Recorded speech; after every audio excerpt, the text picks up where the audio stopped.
Yeah, I did feel that it was a little bit crazy because when the messages are like very short, Yeah. like, I like gotta this. say it's like 10 things at once, and I Yeah, gotta yeah, yeah. But get it I've right. been really, I feel like things are getting intense, and I'm like, I really need Bosch on this They one. are. They're You getting know? intense as hell, and they're getting ugly, you know?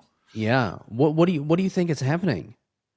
I mean, people are losing their minds. I mean, that's what's, that's the end result of it. I don't know. I mean, they're just making, I think they're media whores in the end. I mean, it's like a lot on the quote unquote right to me, this whole, James Lindsay, right? He has the woke right thing.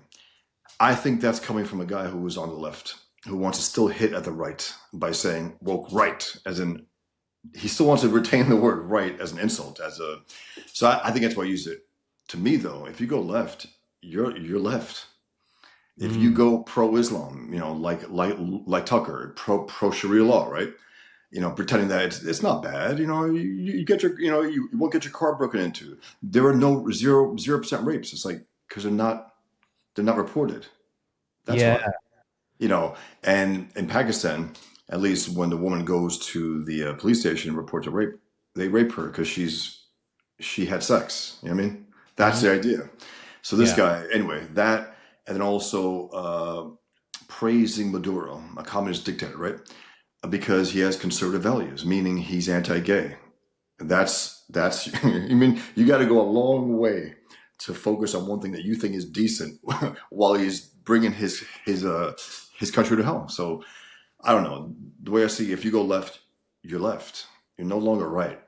This Yeah. idea of retaining that word woke right, I think it's his way of just taking one last final shot at the right. Because again, he's very liberal, and again, I agree with some stuff he says, and I agree with his general idea of who he goes after and who he's criticizing because I think they are wrong. But I think the way he goes about it is still from a liberal leftist position where he wants Mm. to take one last shot at the right. Because again, him and like Konstantin Kisin, they want to. I think they're from the liberal left, and they want to retain this idea that the right is still a problem to some extent. Mm. And they resent the right because they were kicked out the left from one infraction or another, one little tiny thing that maybe they disagree with left on, and therefore they're persona non grata on the left. So they're Mm. relegated on the right, where they don't want to be. This is my theory, and they're like, Yeah. damn these fucking guys, I'm I'm stuck with them, but I'm gonna try to teach them to go a little, maybe a little more liberal, a little softer. Yeah. That's Yeah. that's what I Yeah. think. I feel like, I'm on X and I'm reading your tweets every day and what everyone else is doing. It feels like these guys are no longer giving us the truth. They're just fighting No, with each other. It's like, what absolutely. is this? This is like, if you want to fight, just get in a boxing ring and, punch each other's faces. But what are you guys doing over here? And and you're right. They're lying. They're lying their asses off. They're fall into conspiracies. They're saying things that they themselves know not to be true. That's Mm. the killer right there. That they're lying. They're consciously lying. It's not just like you got these pathological liars, whatever, but they're consciously saying things that they know not to be true. And when challenged, like even Ben Shapiro's been asking Tucker Carlson to debate for the last 2 years, right? Tucker Carlson has been avoiding him like the plague, but he's been trashing him at every chance he gets. It's Mm. like you should sit down with him. You did, you sat down with him over 3 years ago. You should do that. And I'm not crazy about Ben Shapiro himself and there's certain things about pushing the vax and all that, but he is far better on this issue than Tucker Carlson. That's for sure. He has a more moral base about Fuentes and all these other rats, and also Candace and his whole gang of groypers, which we now, I expected it, but yeah, a lot of them are foreigners. A lot of them are America first or America only from other countries. That's not all of them, clearly, but still, there is a lot to do with that. Big accounts, at least the big accounts, not Mhm. these nondescript, non-face actors out there. But Yeah. yeah, the dishonesty, that's the key to me. They're as dishonest as leftists, and leftists are fundamentally, they are dishonest by nature. Yeah. Muslims, leftists, those who take their ideologies, very seriously, the truth is an enemy to them because if they acknowledge if they acknowledge the truth as a way of life, they're out of those ideologies. They Mm. will, they will truth themselves out of it. They have to retain the lie to pretend that what they're part of is something good, whether it's a left or Muslims. But yeah, the dishonesty factor is huge. That's a huge thing. They're indistinguishable from leftists. These so-called rightists who are, who are spreading these terrible ideas, pro-Islam ideas, anti-Israel, anti-Jew, anti-American even. Tucker Carlson goes to Russia, to Moscow, and says how beautiful the supermarkets are, and that Moscow is better than any city in America. I know those in Moscow are like, what's he talking about? This guy about America? You know what I mean? They're like, he lives there, and he's pretending that this is the place to be. No, it's just not the case. But yeah, the dishonesty factor is huge. Yeah, it's Huge. very comical. Him just going doing this whole like buying a burger in Russia, and he's like, Like, "Oh, look oh at my this! God, I'm eating a burger in the car." It's like, come on, man. he's a joke. No, but Yeah, he is, to me, I laugh at those who take him, who pretend that he's a serious journalist. He's not. He's a propagandist. He's a conspiracy theorist. And also his career, if you think about it, he's a 30-year media whore. He was on PBS, public, radio in America. He was on MSNBC, a leftist network. He was on the CNN, for years, for decades. And then he ends up in a small window on Fox News and goes a little more right because his writers are on the right. The network was on the right. So therefore he took off the bow tie, put on a tie, looked a little more conservative, let's say, and had some decent things to say over the years about certain issues. He was more willing to be critical of Islam, more willing to be critical of the left. But also you could tell a tinge of something, like he was anti-capitalist, like, all right, something like, okay, you're anti-capitalist, so what are you then? Are you socialist? yeah. If you think the capitalist, ideas are corrupt, or then what's your answer to that? And he didn't say it, but now he starts talking about the feudalism. He starts saying that's a good answer. And then, it's an elitist mindset. He's a rich kid, to a vast wealth, and he pretends he's not, by the way. He puts on his fishing clothes and he's in a cabin now, No, he's a multi-millionaire, very rich. And he tries to put on this mask now that he's just an average American concerned about our problems. But, Mm. again, to me, the first break was when I saw him trashing capitalism. That was like 3 or 4 years ago. And then post October 7th, when he was asked, and if you notice also, he goes on interviews with these small channels who will not challenge him. He handpicks them. He doesn't go on interviews where they're going to challenge him. He mistakenly did that with one British guy, I think, recently. The British guy wouldn't have it, and you could tell he was really he couldn't handle the questions. But he started to insult the interviewer. But the point is, one guy asked him. I may have discussed it with you last time, but he said, "What do you think about the attack in October 7th?" He goes, "Well, I was shocked at how emotional Americans got." It's like, yeah, human beings were slaughtered. I mean, I think anyone on the planet would be, rocked by that. Mm. And that's when he started talking like, okay, I was shocked at Americans. Also, I'm America first. I'm America first. He kept saying that. And then he started his global tour, if you remember. Right after that, he went to South America. He went to Europe. He went to Moscow. He went to UAE. He went to Qatar. He went to all these different countries after he declared himself America first. And I don't know if he explicitly is America only now, but that's a new thing also, which is retarded, because we live in the world. We live in the world.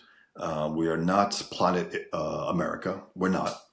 And this idea that we're going to distance ourselves from this, and one thing also, all these bots, all these accounts that are America only, a lot of them that are overseas. Why would foreigners want us to be America first? That's also a tell right there. It's like, why would enemies of America want America to be America only? Because it went from MAGA, make America, great again, to America first. Now it's descended to America only, which is just not true. We don't want the world to go to hell. If we can have any kind of good influence over it, we don't want, Islam Yeah, and communism yeah, to be dominant. I don't. yeah. This whole America only thing is like, how did we get to this? Because Yeah. you don't just function by yourself. The world No. You know, forget the bots, okay? Forget the bots, but there's a lot of good people in the world that make America great, you know? Yeah, There's a lot of great people that contribute to the American civilization, whether it's food or imports or export, yeah. whatever it is, right? Yes, you know, Technology, yeah, all sorts of weaponry. stuff. This whole Nick Fuentes thing, explain to me because I don't know the guy and I see him on Tucker Carlson and I watched that interview because I don't have context about him. I was Yeah. like, oh, you know, I'm not too sure why everyone's pissed off about this. But what, Well, tell me about he him. Like, what's the deal with him and why are people so like, you know? he that was the most presentable, Nick Fuentes. That's what made Tucker made sure of that. Even though Fuentes wanted to Yeah. undermine it by saying, It was kind of like rehabilitating his image. 100%. And now he's still going out there and talking about him. And also in a sympathetic way, he's like, no, no, no, no. You talk shit about people in terms of race. You talk about blacks, about Jews, about, I think he's part Mexican also. I think his father is mixed as well. He doesn't want to. And when asked about it, he was called white supremacist. I'm Mexican on this one video that's so incredible. So he calls himself Mexican, but then he's also white first in America only.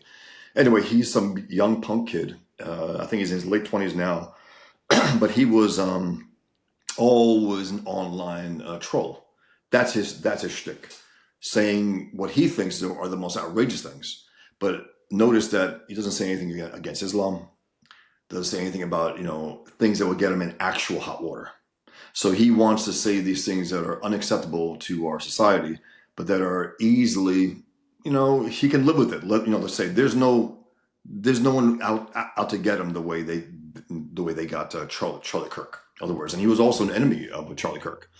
He hated him, smeared him left and right, called him a non-Christian, called him a Jew lover, called him all these things, and said that he infiltrated TPUSA, which was Charlie Kirk's organization, with a whole pack of groypers, which are his butt boys, his gang, across the world.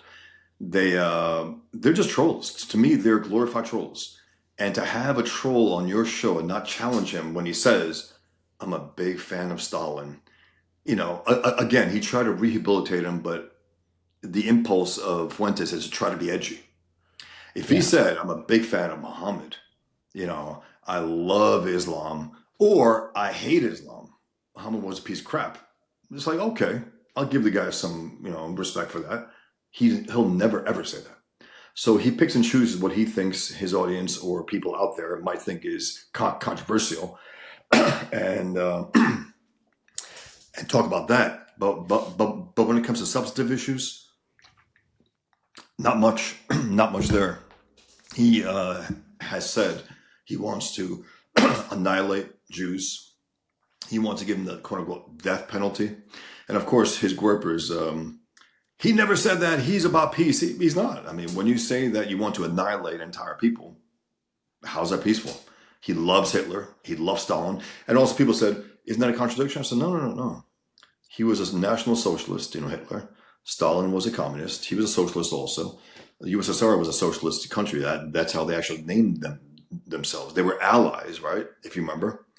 It's like they're the Sunnis and Shiites. That's the way I see it, the communists and the Nazis, National Socialists. They hate each other because they think that they're the real deal of their shared ideology, and they will kill each other. But when it comes down to it, they will team up against others. They've always done that, and they always will. That's why when they said, Iraq was involved with Al Qaeda some way, they said that's impossible. No, it's not. Absolutely not. They're Sunnis, they're Shiites. So what? When it comes to America, they will team up against Israel and against us at any time. So this idea that there's a contradiction there where he's a big fan of Stalin and Hitler. They're both socialists. They're both collectivists. They're both mass murderers. What's the difference? I think one's mustache is a little shorter. One's mustache was a little longer. That's why I got that one cartoon, Yeah, Commie you Nazis. do. Yeah. And I make the point where, to me, it's in the end, it's all the same shit. Uh, I guess the communism, the socialism, national socialism, fascism. And also, I bring Islam in there again to make that point that the Sunnis and Shiites are not fundamentally different. One believes that it's a bloodline of Muhammad. One believes that it's about meritocracy. And that's why they had that one big clash where the grandson of Muhammad they killed him. They murdered him, and that's where the Shiite and the Sunni thing broke off, where we are the blood of Muhammad, and they're just the I guess the meritocracy, the best leader. May the best man win and lead.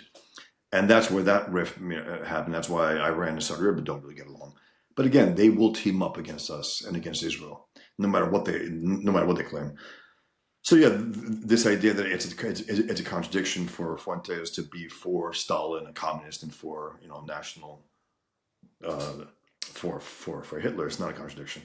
To me, they're totalitarians. They are collectivists, and they're both anti-Jew. Stalin hated Jews.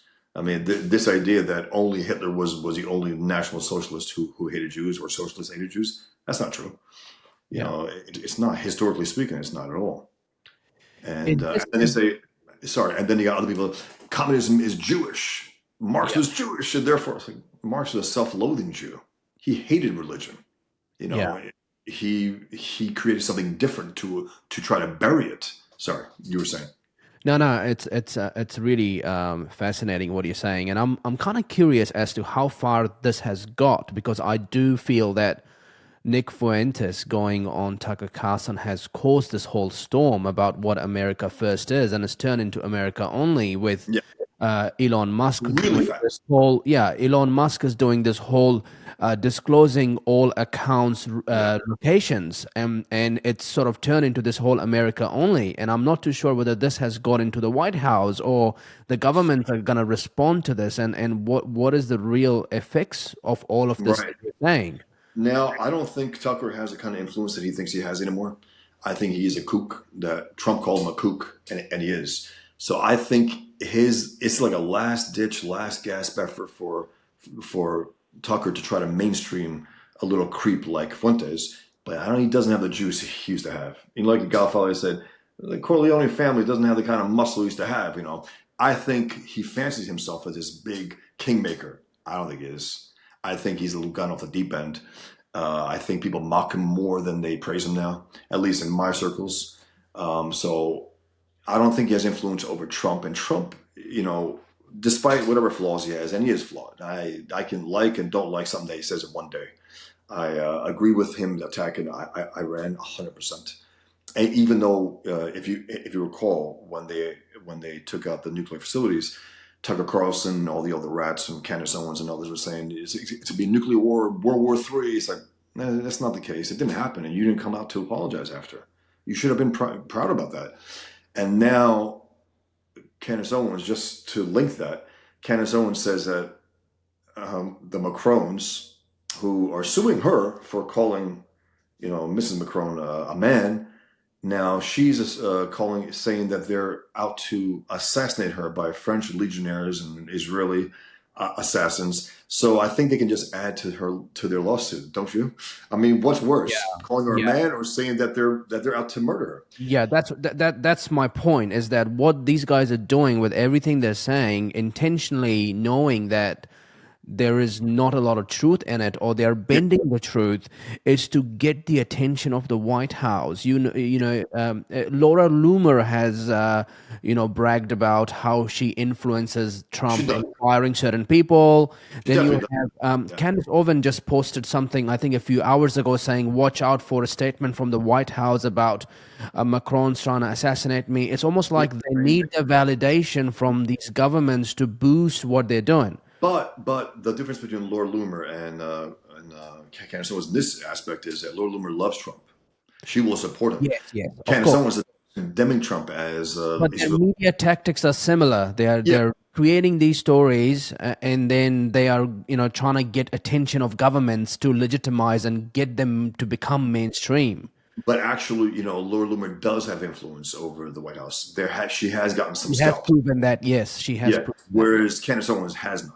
And Candace Owens lies. I mean, she said, Trump called me and said, "Hey, calm down on the Macron things. I'm dealing with Israel and the deal." It's like, that has nothing to do with that. Where's the proof of that? Laura Loomer, I know she's there because she goes to the White House events. She goes there. She's with Trump. She has people on the Trump administration that she's involved with, and also, but Candace Owens, she condemns Trump, She calls him Israeli tool, and then she goes, "The White House is going to take care." It's like, wait, you just said you don't trust him, and he's Israeli tool. So all of a sudden now it's convenient for you to say that he's going to say something about your alleged assassination. And also one thing, this word about assassination that's reserved for heads of state, it's reserved for people of great power. She's just a goddamn podcaster. Yeah. Even if they're going to take her out, it's not an assassination. If someone kills me, if some Muslims kill me over Muhammad cartoons, it's not an assassination. They just murdered me for drawing cartoons. You know what I mean? This Yeah. idea where they're elevating that idea also, I'm being Yeah. assassinated. Yeah. You're Yeah. not a head of state. You're not a powerful person. You're a big mouth on social media. That's Yeah. what you are. You're not a powerful person, and you lie your ass off in ways that are preposterous. And that's why I think it was, to me, it's an IQ test of those who bought her story that the Macrons are, sending assassins out Yeah. together. And It, if you, yeah, it feels like there is a lot of. It's a very effective tactic because of Charlie Kirk's assassination, yeah, because of Trump's she's assassination using attempt. it. So she's kind of using that to, Yes. you know, And that was a horrific thing. Now, Charlie Kirk was a decent guy doing good work. He was, and he was also rational about the issue of Israel, even though they try to twist it and turn it when some Jewish donors left him because they don't want Tucker there. I don't blame them at all. I mean, yeah. Tucker, sorry, go on. But a lot of these people used Charlie Kirk and They did. elevated him into this level of being Jesus Christ's Yeah, follower, or being the next president of United States. They yeah, just uplifted his to a point that the whole world went, just yeah, crazy. So yeah, you're right. You're just a cartoonist, and I'm a podcaster. If yeah, someone shoots me, then that's it. But these right. people will take our stories of our murder and then turn it into whatever Yeah, they're trying to push. 100% for their own, ends, for their own ends. And that's what, but Charlie Kirk, while he was not, I don't think he was assassinated. I think he was murdered by a piece of crap. You know, but if you listen to Candace Owens, he wasn't murdered by that guy, Tyler Robinson. He's murdered by Egypt, Israel, Trump. I don't know. She had a list of 10 different things, right? And they all came to nothing, clearly. But they elevated Charlie Kirk. But I think he was a good actor. I think he was a decent guy, fighting the good fight, telling the truth, being honest about Islam. One of his last tweets was, the left is using Islam to slit America's throat. That's a powerful and true statement, and it is. Communists are using Islam, and Islam is using communists, and so on. They're in bed together to try to bring down the West. They'll work together until they don't, meaning one or the other will destroy the other, and usually it's Muslims because they're a little more brutal.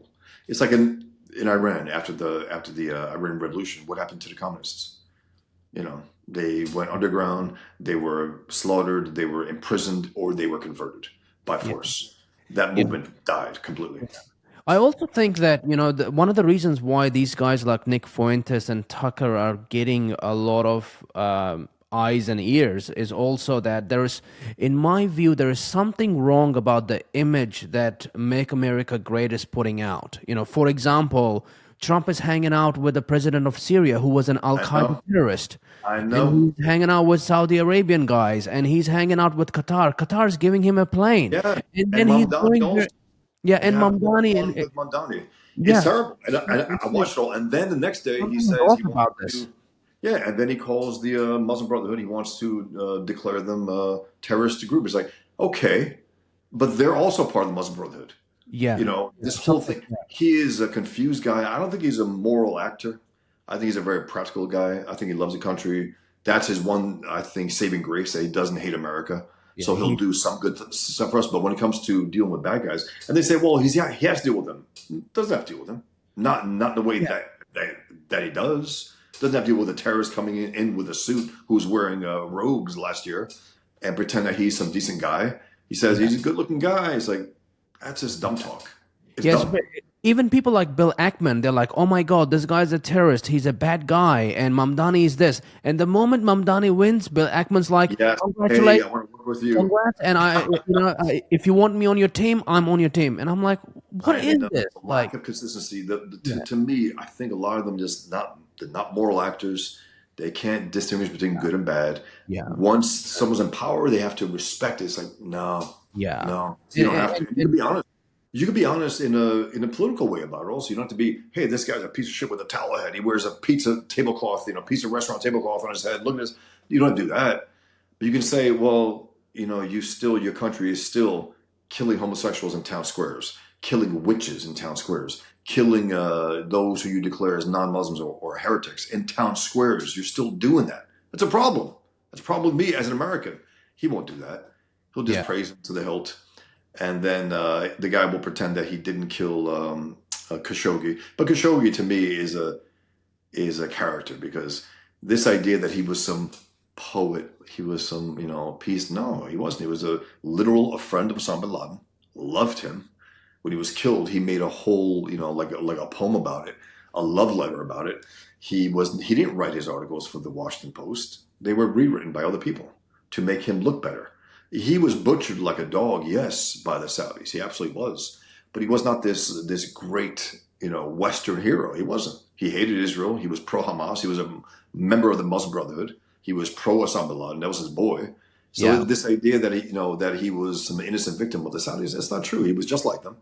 But there was some infraction that he did. Maybe he called them out for being soft against something, or maybe being too hard against something. And they just said, I don't like that guy. Kill him. Yeah. I just feel the satire of it all is so funny to me. Is It is. that, people in the White House are going, oh, yeah, he killed a journalist, but that guy was not a great journalist. So it's all good. And it's just like, oh, But are see, we I don't think they watching will even some say kind of satire over here? Or what is this? now. Did Trump actually say that? Did he say like he wasn't a great guy, or because I, I don't, I can hear I him don't saying, think Trump said that, but I yeah, feel that everybody in that America Great movement and I can, conservatives were saying that. but I remember Laura Loomer said that. Laura Loomer said that actually on Twitter. 10 years ago, I drew a cartoon of Khashoggi, with Osama, with his arm over him, and the Washington Post called it a garish cartoon. Look what he's doing, because that was their boy, and they trashed me and they trashed the guy who wrote the article for it. But 10 years ago, I knew this guy he was no good then. It's not like I'm changing my tune now. He was no good then. Yeah, yeah, But this idea that he's some angel, he wasn't. They're all bad.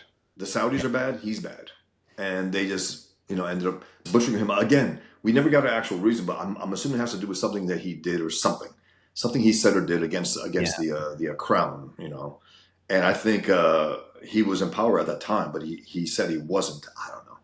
I just know that we shouldn't be palling around with Qatar. We shouldn't be palling around with these rats who are in with the Muslim Brotherhood and then declare the Muslim Brotherhood a terrorist organization. It's like, I don't get it. You're with their boys. You're with their members. yeah, yeah, yeah.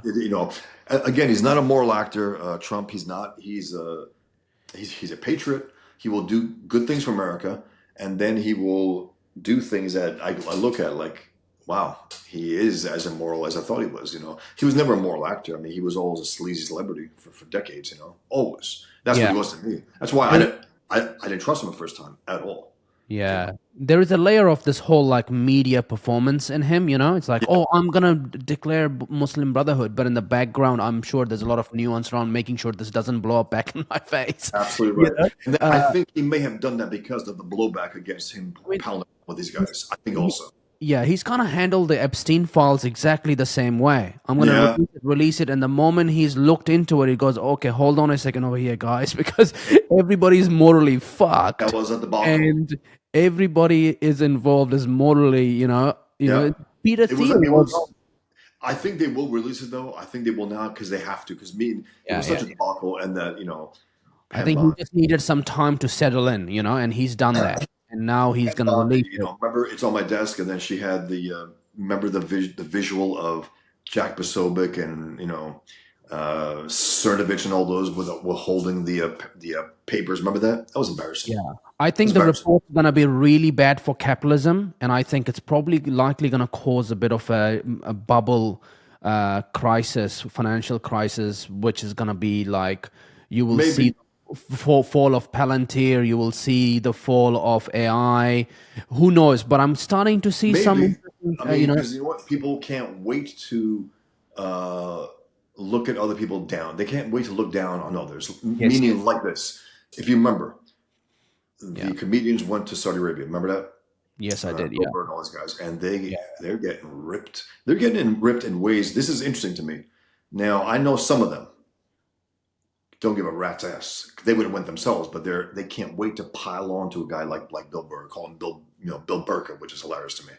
And I don't like Bill Burr at all.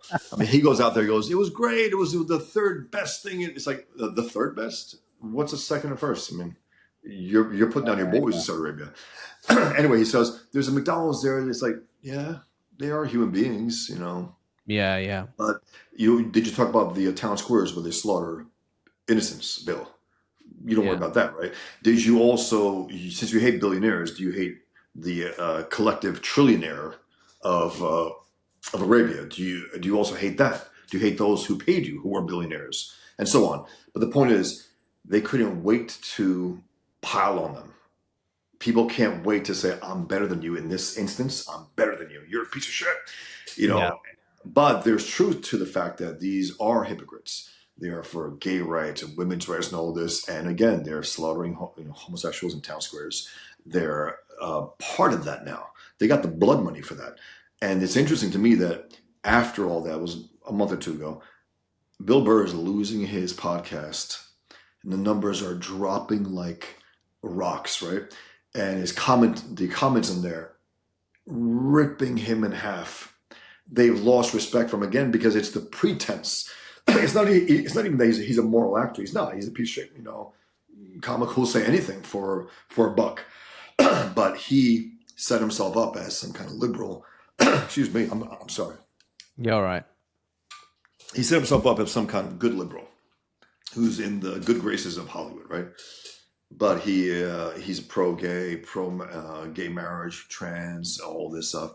Even when he was asked about Gaza and Israel, it was, I'm on the side of the kids. Okay? It's like, that's a bold position, Bill. Bold position. Anyway, he's a piece of crap. Yeah, I did a satire about that, and the satire was like comedians head chopped on live on stage at Saudi Comedy Festival for saying, for cracking a joke, and I'm pretty sure I can't go to Saudi Arabia anymore after doing that joke. But imagine the tightwire that they had to do, because they did not do what they do in America. And where's the video? Adnan, where's the video of their performances that they're posting on social media? Hey guys, here's my performance in Saudi Arabia. There was nothing. Zero. It's like, wait a minute. Are you afraid that you went so soft that you'll be seen as even worse than people see you now? Yes, that's why. Because they didn't. He goes, I was ripping it up. No, you weren't.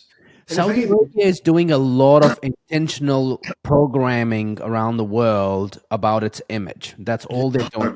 If you look at the United Nations, they're using Bill Burr and others that's right. And they're using Cristiano Ronaldo, who's playing football. They're doing it. They're doing it with boxing. They're doing it with UFC. They're doing it with everything. And the guy who runs the Saudi Arabia Sovereign Wealth Fund, PIF fund, he's sitting next to Trump at the UFC, next to Dana White and Elon Musk. They're all doing this intentionally programming, and you can say that at some extent everyone does it for the for their own country and their for the benefit of what they want to do in the world and their influence. Right? You look at the United Nations. The guy who chairs the International Women Rights Committee is a Saudi Arabian guy. And you're like, you guys don't even allow your women to dress the way they want to and drive cars. And you have a Saudi Arabian guy that's leading the women's right movement for United Nations. It's satire in reality. It's like, it's a joke. It's satire in reality, and they're using satire to do this, and people are just going with it, and no one's going, what the hell are you doing? I do find it interesting though that the fans of comedians have a more moral base of criticism against Bill Burr than Trump fans have against Trump for doing that. I find that funny because these are just comedy fans. That's all they are. But they're not allowing Bill Burr to get away with this. That's hilarious to me. And they're actually very smart. Andrew Schultz made it straight into the Joe Rogan Experience, and he was fighting and defending why they all went to Saudi Arabia. He did it in his way also. He tried, he said, we're not getting out of the way. You check out his comments area. They ripped him a new one, and he pretended that, he goes, they're not ripping me the way they're ripping those guys, because I'm being honest about it. It's like, no. They're ripping you as well. They're ripping all you guys. It's just that those of you who were far more liberal and far more women's rights and gay rights, like what's that one, that bimbo? She was there also. I forgot her name. Ah, she was there as well. And she's been ripped in half by people. And what's her response to being ripped in half by her audience? You're racists. I was in Saudi Arabia and you were racist. That's it. That didn't help. That didn't help them. That didn't help her. They said, you calling us racist now? You're a whore who went to Saudi Arabia for a buck and who clearly did not tell the kind of jokes you tell in America. Clearly didn't for money, you know? And then also one thing, like Dave Chappelle, who I can't stand him. I can't stand his pose. He was funny as hell on that old show, but when he comes out there and it's like, you're not a philosopher, bro. You're not a lecturer. You're a goddamn comedian, and you're supposed to be funny. You don't make me laugh anymore. You were funny on the Dave Chappelle show, really funny. Now he's out there lecturing, and he says you could tell the truth in Saudi Arabia, unlike America. It's like you're lying, man. You're lying. That's just not true. What did you tell in Saudi Arabia that you can't tell here? What? That trans women, because you got some blowback from that. What happened to him? What happened to his career? Nothing. He's still out there performing like crazy. I mean, he's one of the most popular guys out there. But I can't stand him. I really can't. Plus, he's a Muslim and he wants to go after everything. Has he ever said one critical word about his own religion? Has he ever said criticize his own people? Nothing. Ever. Never will. Never will. Criticize Israel, criticize trans, criticize gays, criticize white women, which I don't like also, man. Like Bill Burr. Bill Burr has isolated his one group of people that criticize white women, White women. It's like, bro, I mean, black women aren't a problem, other women aren't a problem, Muslim women aren't a problem. Come on, man. He's if you lose the nuance in your comedy, it becomes very difficult to do comedy, and you and you know what? If you lose your connection to the truth, because the best comedy is the most honest. And we really love it when we hear the truth, especially in a funny way. It's not, and these guys have crippled themselves. Like, I can't go there, can't go there, can't go there. It's like you have crippled yourself as a comedian. No one can laugh at you generally. And if you notice Bill Burr now on his show, Who Are These Podcasts are taking some clips from the show, and he has this now self-defensive, wheezy laugh after a bad joke that he tells on the air. It's embarrassing. Check it out if you can. And again, I never liked the guy. I hated his whole whiny, bitching voice. And I was watching Star Wars, like a show, and he's on there as a stormtrooper. I said, what? I was knocked off that show on that episode. Like, I can't believe Bill Burr is a stormtrooper. Come on, man. I mean, come on. I mean, he's not an actor. He ended up being some bit parts, but now he's an actor. He's not. He's not an actor. But again, since he hooked up with Disney, notice that the edginess of his comedy has dropped. Yeah. I mean, since he hooked up with Disney, they're like, we know what to expect from you. You're now part of Disney now, so put a lid on it. And he's not edgy anymore. I mean, what has he said about anything? Again, white women, It's like, it's corny, bro. White women? That's your devil? Come on. It's embarrassing. Yeah, it's super interesting, like comedians in terms of what they're doing now. It would be interesting to see what Ricky Gervais does for his Mortality Netflix special, which comes out on the 30th of December. It will be. But, I think, it's a very hard business to be funny. I think the last time I thought someone was funny was Joe Rogan doing Burn the Boats. I know you have your beef with Joe Rogan. I do. But I thought I thought that he actually put a lot of effort in trying to be funny. I do hear that, but I will say, check out this. I may have told you last time about Elephant Graveyard. Now, I think the guy has a main beef with Joe Rogan. I think it has something to do with politics. He thinks that Joe right winger. Joe Rogan is as middle of the road as anything. He'll go left and right and up and down. He'll go anywhere. He's a whore in that way, ideologically. He is. And he's not a comedian in a real way. 6 years between shows? Come on. I mean, you're not a comedian if you don't practice it, if you don't go to these small clubs and test out all your material and, tune it up and then do a big show. For him to do that, That's not a legitimate comedian. It's not. If you're not, drawing or writing as a cartoonist and only every decade, I don't see you as a cartoonist. You're something else, Yeah. So, Yeah, I the don't point. follow him around. I do know that he has a comedy club called the Comedy Yeah. Mothership in Austin, Texas. I do know that he talks a lot about the fact that he does weekly shows over there and he practices a lot of his sets. Okay, so he And does that. yeah, and there is no way that he can be that good on a Netflix special if he's not practicing every day. I think Okay. he does it at some level. Is that these specials, I guess that's what they call them specials. That's where Yeah. Again, I've not done stand-up comedy. I'm writing my stand-up comedy sets now. I will start doing open mics and I'll start right. practicing every day. But you're right. I agree with you. I write 7 satire articles every day, and I've been doing this for like 3 years now. Yeah. Right? You got to do it That's every day, and it's more difficult. It's getting more difficult to know what the truth is. So you make fun of the truth. It's like, who the hell? There's so much going that on, and it gets messy, and you get lost over time, and then you got to interesting you find say the that. truth again. And Because I think that is what part of the deal here is it's like this. We've been lied to. You've been lied to. Yeah, we have been lied to. And now your answer is to lie to us even more on the right. It's like, no, the left lied to us. They always have. And now the right's lying to us. And I don't see them as right. I don't see Candace Owens. Candace Owens that wants to make a team up with left, as does Nick Fuentes, and Carlson has a bunch of Muslims and leftists on his show. He has flat out communists on his show. So these guys are not right wingers. But my point is that we've been lied to, and now they're like, we're going to take the credibility that we've earned for the last decade yeah. and tell even bigger lies now because you'll believe us. Yeah, I think what's interesting as well. I mean, if you look at like the whole Israel thing and Tucker Carlson's addiction to criticizing Israel, and then it goes, you go to the whole spectrum of this Holocaust deniers, right? So there is some, there's you know as a comedian, if I want to get to the truth, I want to be able to criticize everyone to get to the truth. Yeah, I'm not, so I have to find a smart way to not be anti-Semitic, but get to the point of criticizing Jews, yeah. Judaism, Israel, everything that I can, right? I can joke about everything. But then it also gets crazy to a level where, Piers Morgan's show yesterday, I was seeing this clip about this guy. He blocked. I mean, I could watch clips of that, but he did block me because I called him up for something. I can't stand him, by the way. He's like, to me, he's like Tucker Carlson of the UK, a Yeah, media yeah, 30 yeah. years. Who'll go left and right in any which way. Anyway, Piers go Morgan's blocked you?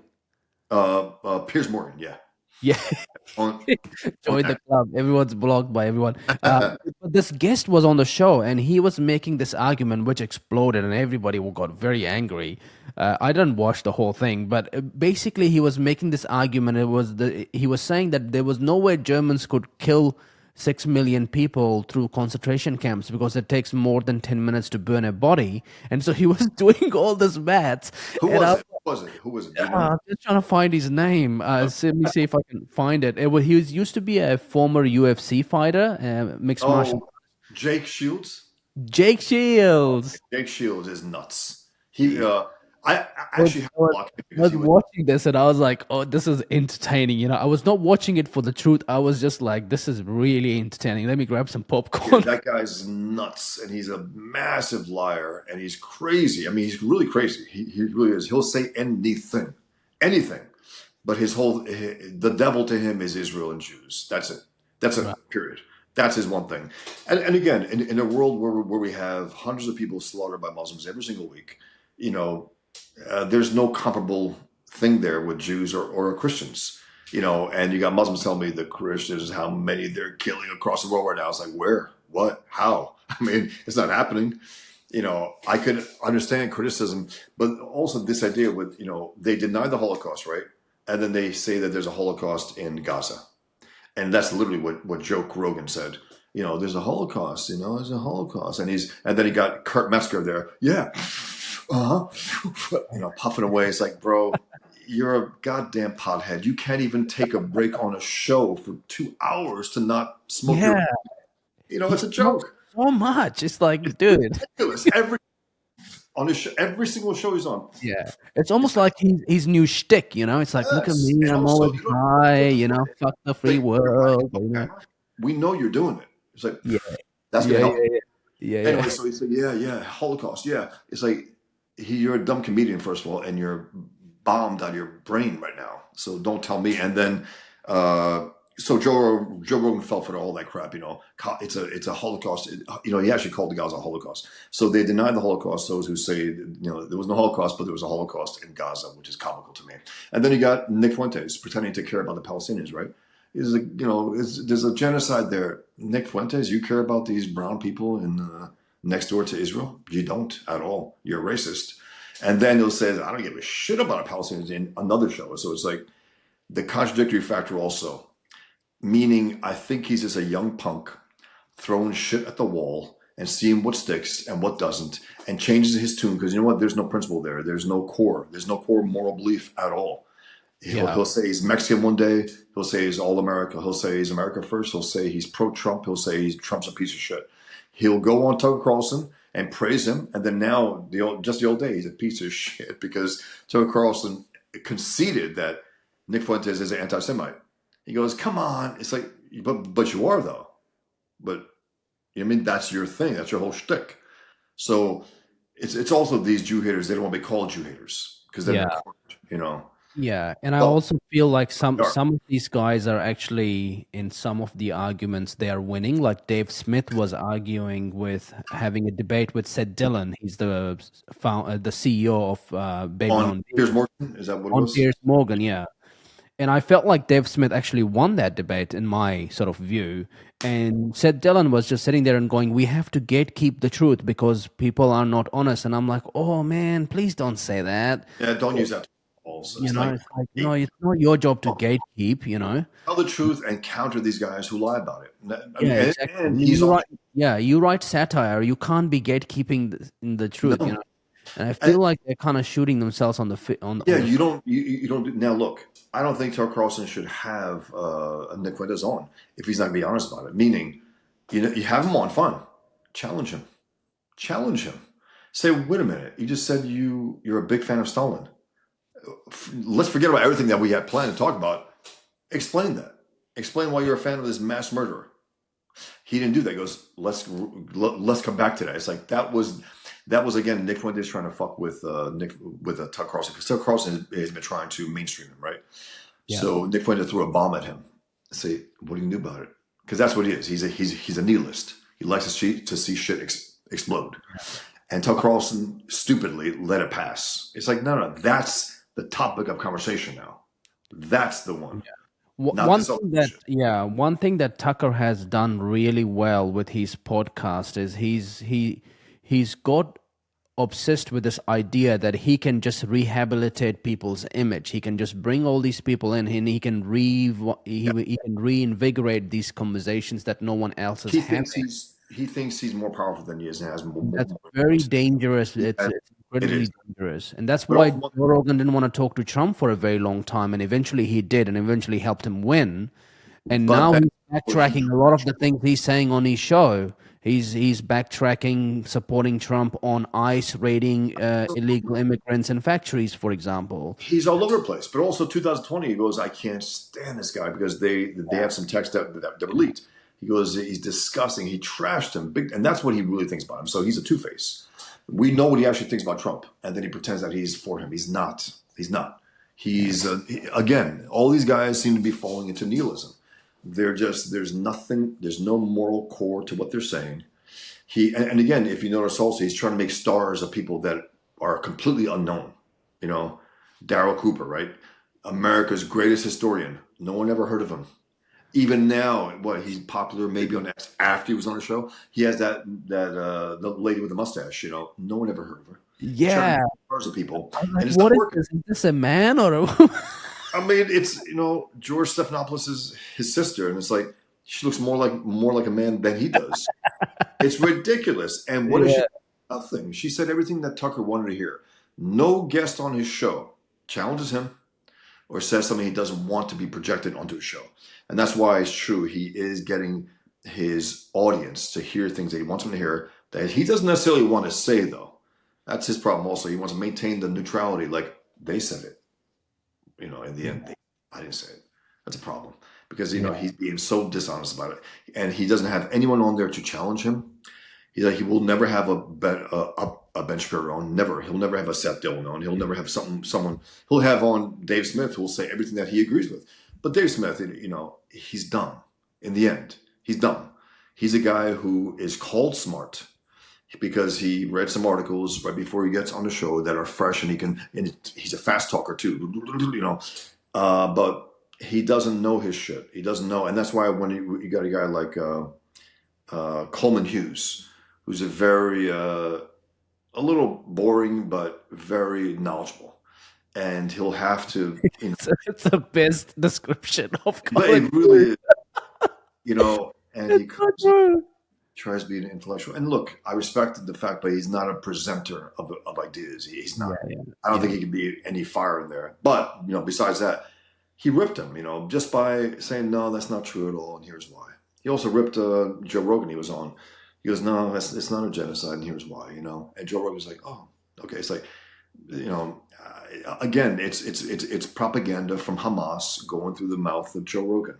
That's Yeah. what's happening, and it's embarrassing, and he should know better than that. Yeah, and I think the problem is they try to look at a number. It's like, okay, 40,000 people have died, and they're like, oh my god, that's a big number, so I'm gonna call it a genocide. Yeah, Like, well, actually, all and worse. Colin Hughes did a good job at going, well, just let's look at this as numbers only. Okay, there's 2 million people that live there, 35,000 people have died. Total, that's going to be 65,000. That's the cost of starting a war with someone. That's That's how it right. goes. That's history. It's not a And very genocide calmly. because these are the facts and we're using simple maths and let's move on. And they're like, Yeah. oh, no, but you killed so many people. Children are dying. Yep. Well, don't come and kill 1,200 people of my Absolutely. people, No, and then but we'll that's not kill your people. And that's kind you of like start how a war. that's how it works. You start a war, your people will die. And also when you hide behind your people, that's when they will really die. And that's what they do. And that's why the numbers are so high, because they hide behind schools and hospitals and homes. And they don't wear their uniforms. They don't say, I am Hamas. They wear T-shirts. And that's why I think the bulk of those people, the bulk of them were just civilians. I think. I mean, they were Hamas, technically speaking, but yeah, the bulk of the murderers. You saw them. You saw the videos. Were they wearing the scar? No, they were just civilians. They were Palestinians. They were Gazans killing innocent people. And this idea, when they say we targeted military installations, no, you went house to house. You went on streetcars. You went on the street. You went to stores. You slaughtered as many as you possibly could within that window that you had, that you cracked open. So yeah, that's the price to pay. Whatever they paid, that's the price to pay. Whatever it takes to stop them, that's the price. Meaning, Japan, right? They killed a few thousand Americans. We killed a few 100,000 of them. That's it. It's like that's the price you have to pay for starting a war with us. You came into our country and try to cripple us, to try to cripple our fleet. You gotta pay a world historical price for that. And who's one of our greatest allies today? You Yeah, know, yeah. And Japan knew what they were doing, and they knew they what were the consequences, and they were going all in. And it's like, this is our only chance in the world and lifetime. they Let's said do it. they said that they might take us out or they might not.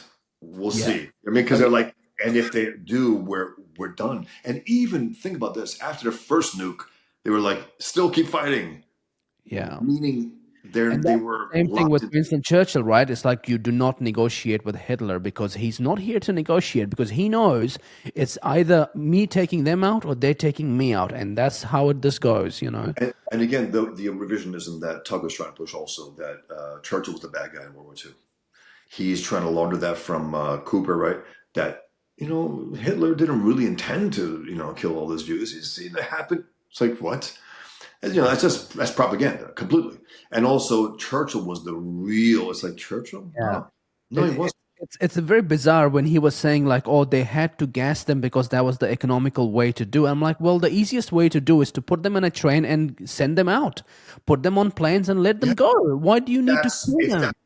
No, but that's Because all. they, Like, it's easier to let them walk and away. there was no one there to tell him what you're saying, Marlon. What are you talking about? Yeah, yeah, yeah. Tucker Like you, didn't say that. Whoa, whoa, yeah, whoa, whoa, whoa. What are you talking yeah. about? The Instead, best he's thing like, to not get someone is just let them carry on. Just put them in a train and let them go. and Tucker's like, yeah, Yeah, instead of yeah, saying, wait a minute, what are you talking about? He didn't do that because he wants to create this whole idea that World War II was when the moment that America started to decline. It's like that's his idea.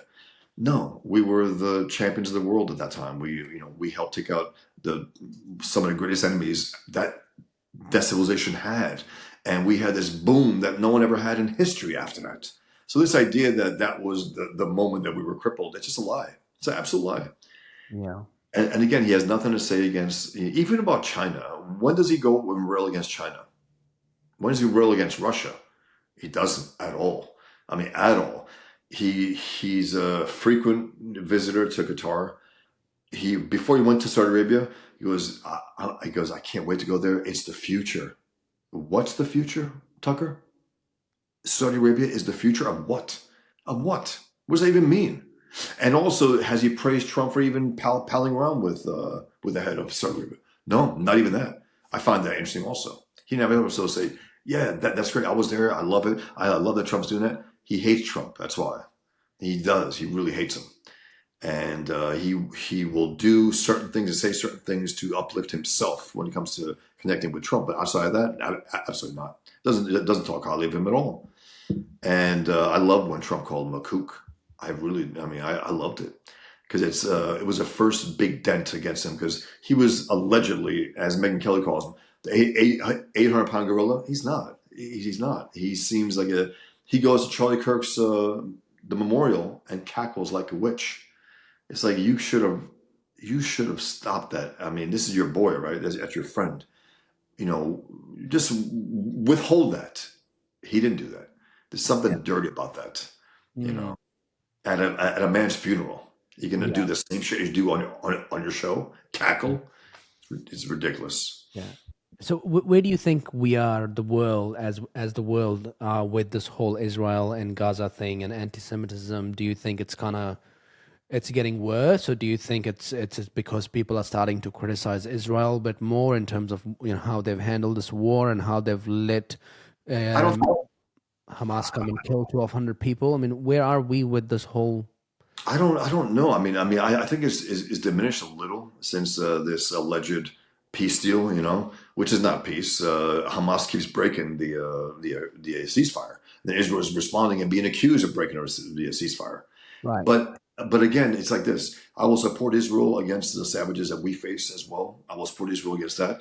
I don't care for politicians. I don't care for Netanyahu. I think he should have pummeled them out of existence when he had the chance to tell the world, to hell with you, we're going to take care of business here. He didn't do that.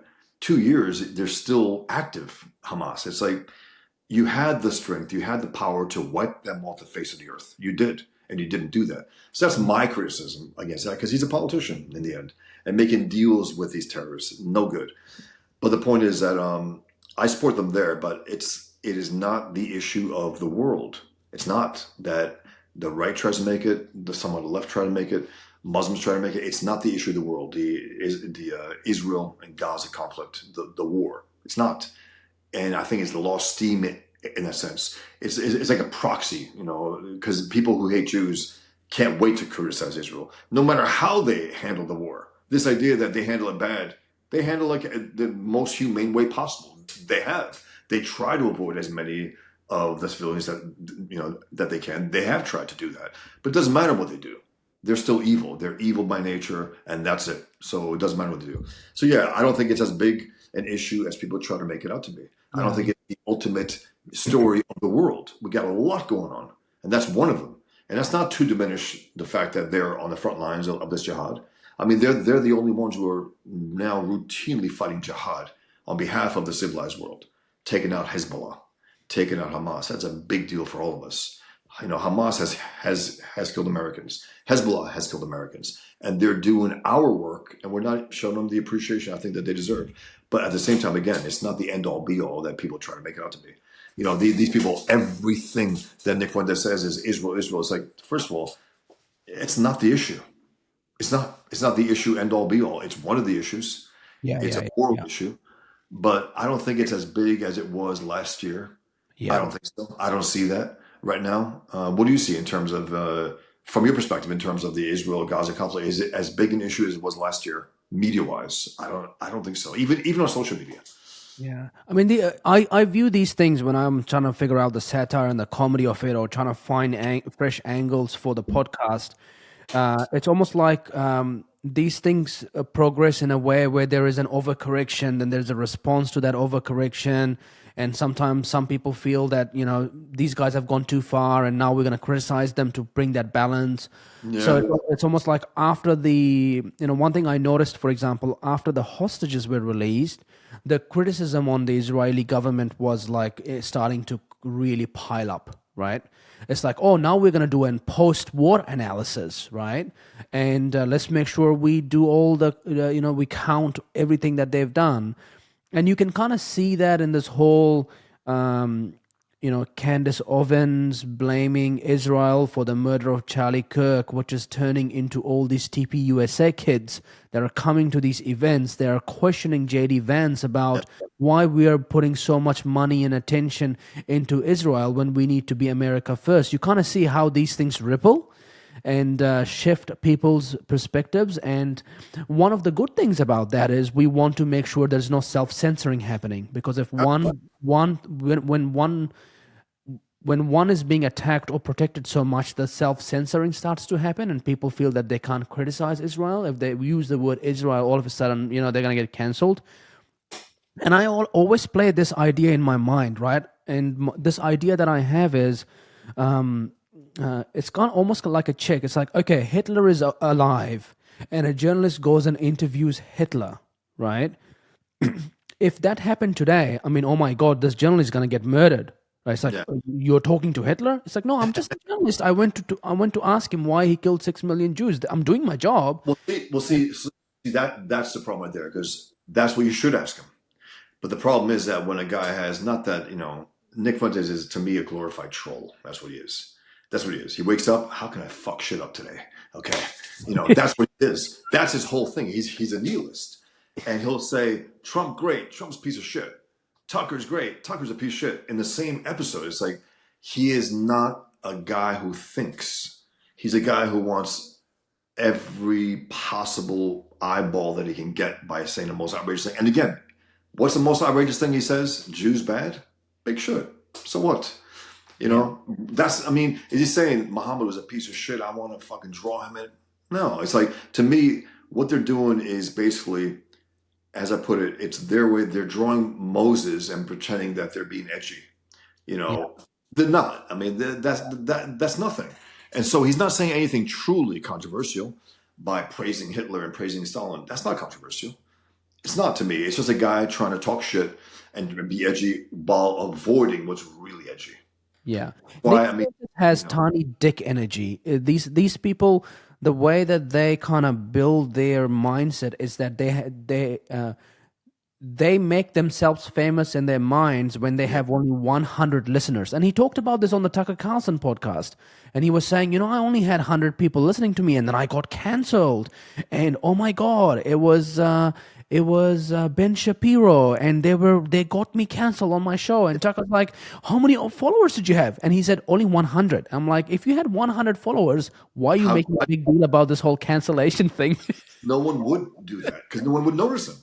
No one would notice him. He still thinks that way, He's like, oh. That's what he thinks. Again, the Jew, and also in his mind, the Jew of America is Ben Shapiro. That's the Jew. That's it. It's like, that's our Netanyahu in his mind. Ben's got a lot of issues. I mean, I should say that. But I hate when he pushed the vax. I hate when he calls Ayn Rand's philosophy that I follow garbage. I don't like that. It's just stupid shit like that. But I do appreciate that video that he had about showing Tucker Carlson, Candace Owens, and Nick Fuentes saying what they say, using their words against them, because it was very effective. A lot of them didn't hear these things that they said. The things they say, the lies they say, again, the accumulation of lies. That's why I don't trust anyone who takes them seriously. I don't. I'm like, I've lost interest. I've lost respect for you. If you pretend that Candace Owens actually is getting Frenchmen to come and murder her on the behalf of the Macrons, and you know this. No one else knows this. You were able to detect your would-be assassin before they came to assassinate you. Wow. No, it's just it's comical, it's stupid, and then you got even Dave Smith like, whoa, wow, this is wild. No, she's lying, idiot. It's not wild. It's a wild lie. It's just to me, and again, this idea where they killed Charlie because he was starting to go a little critical of Israel. Let's say that's true, right? Then why didn't they kill Tucker and Fuentes and Candace Owens? If that's why they killed Charlie, why are they still alive? If that's why they killed Charlie. And Charlie had a lot more security than they do because he was more out there than they are.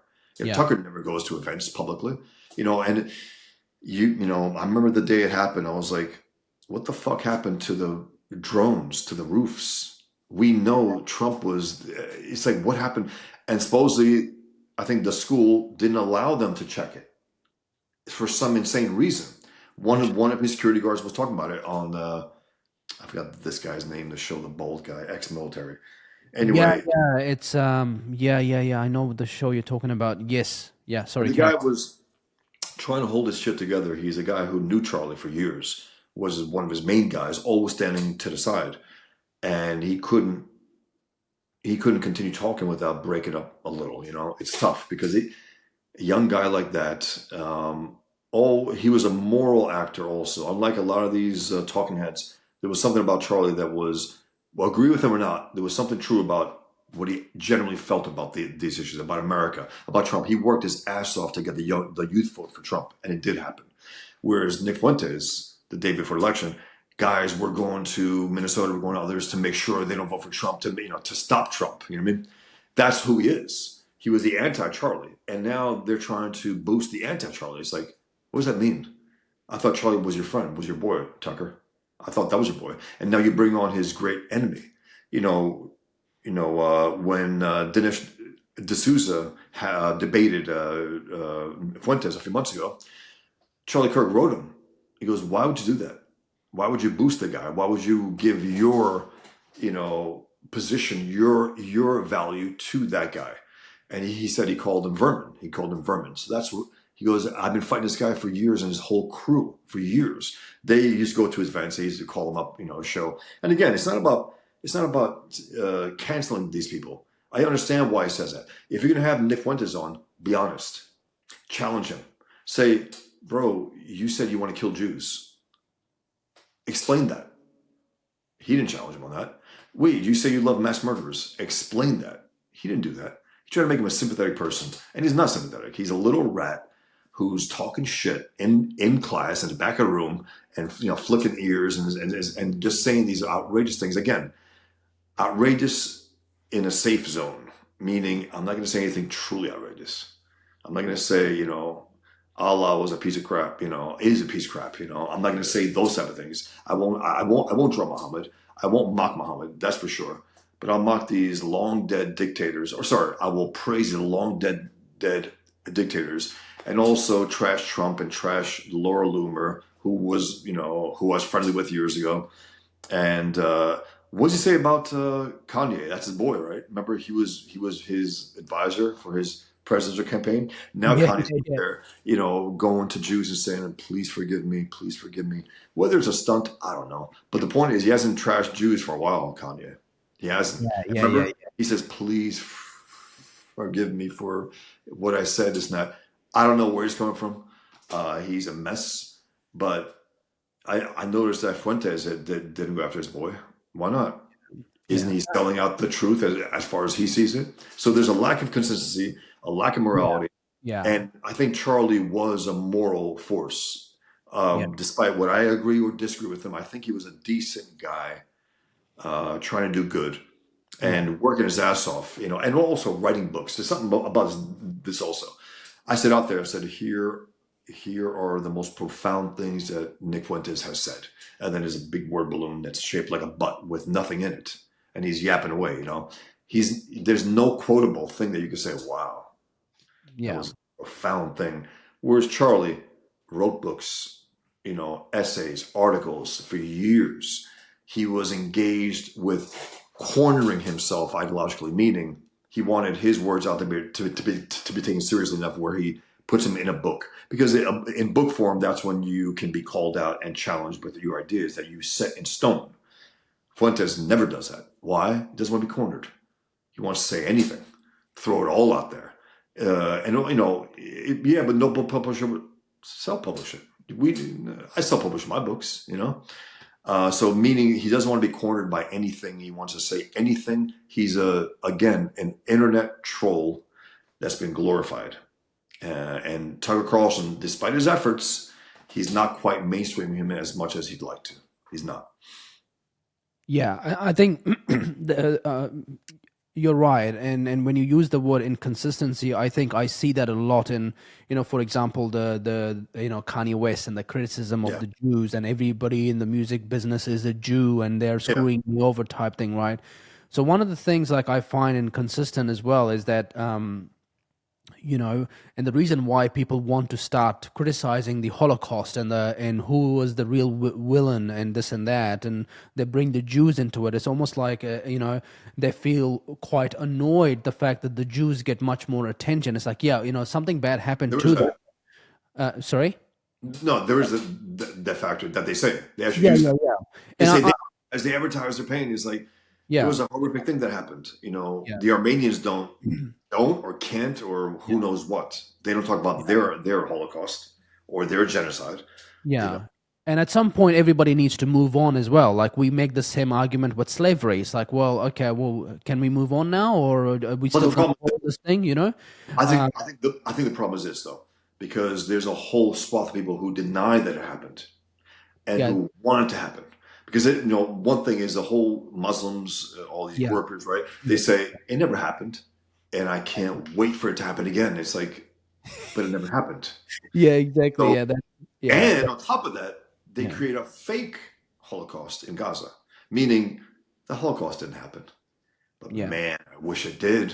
Yeah. And it will happen. And this thing is a Holocaust, the one in Gaza. So I think that's the problem. So it's not about moving on. It's like never again meant something. And now they're trying to say, it never happened. It's not never again. It never happened. And the way they're talking, they want it to happen. Yeah. So that's the problem. So it's like, I understand. Yeah, of course. Yeah. I mean, you look at the Dave Portnoy incident of him doing a pizza review, and this college kid goes, "Fuck the Jews," right? Or something like that. Yeah. And he threw pennies or something like coins. Yeah. Did he? And then he got arrested for it. And I didn't. People thought it was a matter of free speech, but as soon as he threw the coins, technically speaking, that's assault. Technically speaking, that's assault. Is that what he got arrested for assault? That's not for criticizing him as a Jew. We don't arrest on basis of words. I mean, we don't. I mean, England does. The retarded England, which is again when you got. I'm sorry, the Sargon avocado. Please give me a break, man. Spare me the criticism against America when your fucking country is going to hell. People are being arrested for saying anything and everything. And I can't stand the pompous idea where America is really fucked up. Yeah, we are. We have our own fuck ups. You guys are fucking beneath us in terms of free speech. You're burying yourselves. Yeah. Don't talk to us about that. Take care of your own shit before you start criticizing us on the basis of free speech. Give me a break. But he threw the coins. And again, if he didn't do that, I think it's just, I don't think he'd be arrested. I mean, why? Fuck you. And people say that every day. In public events or whatnot, they're not arrested for that. So I don't buy the fact that it was only for his words. I think he threw the coins. That's assault, physically speaking. To spit on someone is assault. So, Yeah, I think, but for Dave Portnoy, he didn't take any issues with the coins. I think he took issue with him being a Jew. Well, Portnoy also is a character, man. He goes left and right. He goes whenever it's convenient for him. Like there was someone who was saying something about the Jews, right, and criticizing. He goes, "Yeah, you can't fucking say." It's like, yeah, you can say that. You can say whatever you want about the Jews, and you can counter them. It's not the point that they can't say it. I see, people they want like, when will this stop? It's like, well, anti-Semitism and Jew hatred will always be here. It always has been. And it always will be. That's one of the old hatreds. You can't stop it. You just counter it and mock the bastards if you want. I don't think but I'm not going to platform some anti-Semite piece of shit who comes on my show and Jews, piece of shit. It's like, that's just, kai. It's like, you think you're being brave? You're not. I mean, you're not at all. It's an old hatred. You're trying to act like it's an edgy, new 2025 thing. thousands of years. It's a joke. But again, this whole thing about trying to move on from the Holocaust, Jew haters don't allow that because they're denying it. They're wishing for a new one, and they want to implement a thing where it does happen. Because this kind of talk will lead to another Holocaust. The kind of talk that we're seeing on X, that we're seeing from Tucker Carlson, that's the only result. That's what happened in Germany. The kind of natural, everyday mainstreaming of this kind of heinous, evil things about a group of people, to call them the devil of all devils, and the only answer to them is to wipe them out. So, I think that's the if it wasn't happening like that, we could say that, okay, fine, slavery, the Holocaust, we can move on, but they're not allowing it to be moved on because they're not acknowledging the fact that it happened in the first place. So that's why, I think the Jews are antsy as hell about that thing, and I don't blame them at all. I think they're like, yeah, they're denying it all, and they want a new one. Again, Muslims will literally send me emails, right? The Holocaust never happened. I can't wait till it happens again. It's like, guys, think what you're saying, but they don't think. It's all about saying the most heinous thing that they can. That's it. And thinking that they're hurting me. It's like, I'm not a Jew. I've been called a Jew for the last few months, more than I've ever had in my entire life. You fucking Jew. It's like, Fawstin. They add I to the E to the end of the name. And it's because in their mind, it's like no one could defend Jews without being a Jew. That's their mind, And again, I don't defend Jews per se. There are some piece of shit Jews. There are good Jews. It's not. But it's to me, it's a point about a people getting against all of them as all evil. That's evil to me. You can criticize individual ones, like, again, Portnoy. I don't like him. I don't like him at all. I think he's an asshole. I think he'll say one thing one day, completely contradict himself the next day, and also try to tell people not to be able to talk Jews. It's like this. Now, there's a certain climate, though. I mean, when Stevie Crowder says, "Look, Jews are annoying," it's like that's fine, but in this climate, you're piling on to that attitude also in your own passive way. He wants to get in on that a little, and also he says he wants to get Fuentes on. It's like, fine, but you said you don't have Hassan Piker because he calls for the death of his opponents. Fuentes has called for the death of Jews. So I challenge him, and one of his producers comes on there and goes back and forth with me, and he got 100,000 views on this one post that I did. So if I know, they know, and he still wants to have him on. So it's like, okay, you're crossing your own red line. You made that line. I'm just calling you on it. If you didn't make that red line, you could do anything you want. But once you say, I don't have Hassan Piker because he calls for the death of his opponents, and then you try to have on Fuentes, and Fuentes will even come on, I don't know. And Fuentes' fans also, he's dwarfs Crowder's reach. That's a complete lie. Crowder has millions upon millions of followers all over platforms, from Rumble to YouTube to X. Fuentes can eke out maybe 100,000 views on one of his things. Crowder goes to 1 million average. That's a huge difference. So this idea that he needs him, but I will question a Crowder who says things like that, because again, once you set the red line of not having people on who call for the death of others, you got to be consistent, and that's my thing. You set the standard. I'm just gonna call you on it. So and also, will he challenge him? He will challenge him because he did challenge Dave Smith. I don't know if you saw his interview with Dave Smith. He did challenge him, and it was good. That's the most honest, and then you could tell Dave Smith was like, it's like, bro, you have to defend yourself, man. You have to. You have these outrageous things that you say. You got to defend yourself.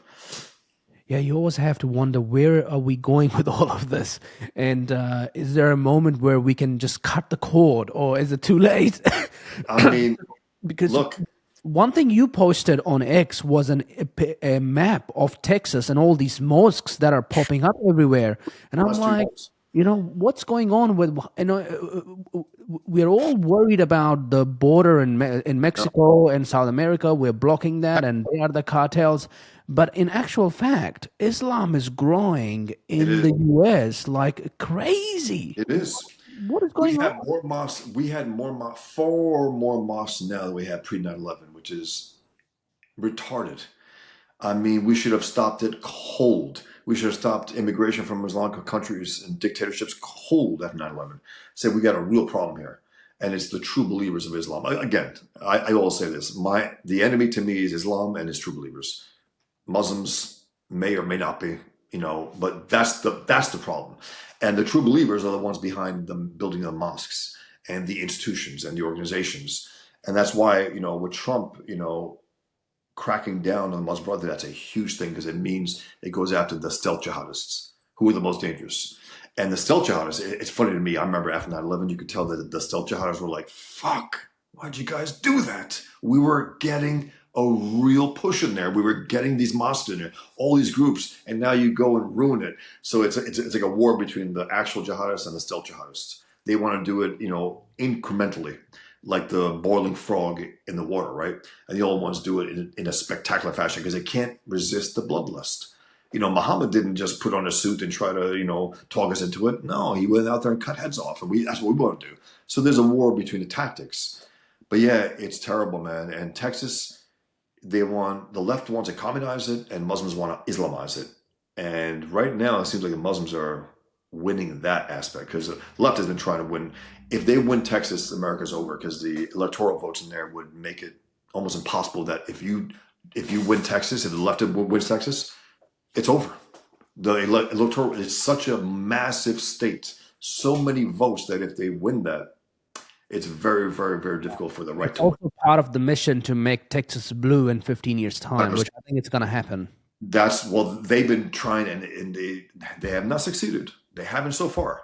But again, it's a war between the communists and the Muslims that try to Islamize Texas because once one of them does, we're in trouble. We're in real trouble because it's America. Texas is like the one bastion of Americanism that's left in this country. It's a real America. And if they can flip that, if they can make it submit in their mind, we got this. We got this because then we have the electoral votes and we have the one state that was the most American. Now it's not American anymore. It's Islamic or it's communist. So that's dangerous as hell. Yeah. Is that how Mamdani won New York? Is this because of similar organizations of these Islamic communities? Oh, they're trying to take every major city, major state, and to me, it's just further Islamization. That's the problem. People think, oh, he'll be so bad that they'll kick him out. That's the problem. You keep allowing Muslims to Islamize cities and districts and states and so on, and it doesn't go back. Meaning, it's Islamized. You have people. And you have their committees. You have all these new Muslims in power now across the country. All these new lawyers, all these new congressmen, and it happens to be that they're all on the left. People say something about Muslims are very conservative. Then why are they with the Communist Party? Always. Where is the Muslim Republican? Where? Do you know? I don't know. It's always communists. Always. So they're, and the worst to me are these communist Muslims. People say it's a contradiction. Is it? Mamdani is a Muslim communist. Ilhan Omar is a Muslim communist. In their mind, they're like, I will be whatever I have to be to be non-American. I'm a communist and I'm a Muslim. I will be this. And again, they embody the two greatest threats that America faces: communism and Islam. And that's why they're trying to, again, communize and Islamize the country. And they've been having a hard time, though. Again, Texas, no matter how many mosques are being built there, they are cracking down. The governor did make Sharia law illegal. It's like, did he have to do that? Did he have to make it official? It's already illegal. It's like there's no, you cannot have another law within American law. But he had to make it official. And also, it's a politician, right? So he's like, hey, I'm making it illegal. It's like, it was illegal. I don't know what you're saying. I guess you're trying to get credit for doing your job. I guess. But yeah, Trump is all over the place. Butting up with Muslims and then making it legal. Criticizing. Has much changed on the ground in New York in terms of your circles and how people feel about Mamdani being? New York has gotten more dangerous. I will say that from what I gather. You have to walk around with your head on a swivel at all times, and now it'll be even worse Because again, he's not a pro law and order guy at all. He hates the cops. He's the one who wanted to defund the cops, and that's why Trump. I get uneasy about him, pounding around with him and pretending that he's just he said something like a woman asked him, in a reporter, "You call Trump a fascist?" He goes, and then Trump goes, just say it, just say it. It's fine. That's what you said, and that's fine. It's almost funny in its own way, but he says he wants what I want, the best for New York. Mom, he doesn't want the best for New York. Don't say that, Trump. That's just not true. It's not. He's trying to he's trying to unmake New York City. New York City is arguably the most, quote unquote, diverse place on earth. The world is in New York City. That's why the World Trade Center, that's why it was named the World Trade Center. It's where the world and America meet more than any other place. And he's trying to, take the American out of it. He's also a foreigner, people saying he'll run for president. Well, he can't, technically speaking. He can't, but he'll try to do as much damage as he can here. And also one thing, it's not just him. It's a whole group behind him. Imagine what he got behind him in terms of communists and Muslims. Soros and other Islamic dictators. Who knows how much Qatari money?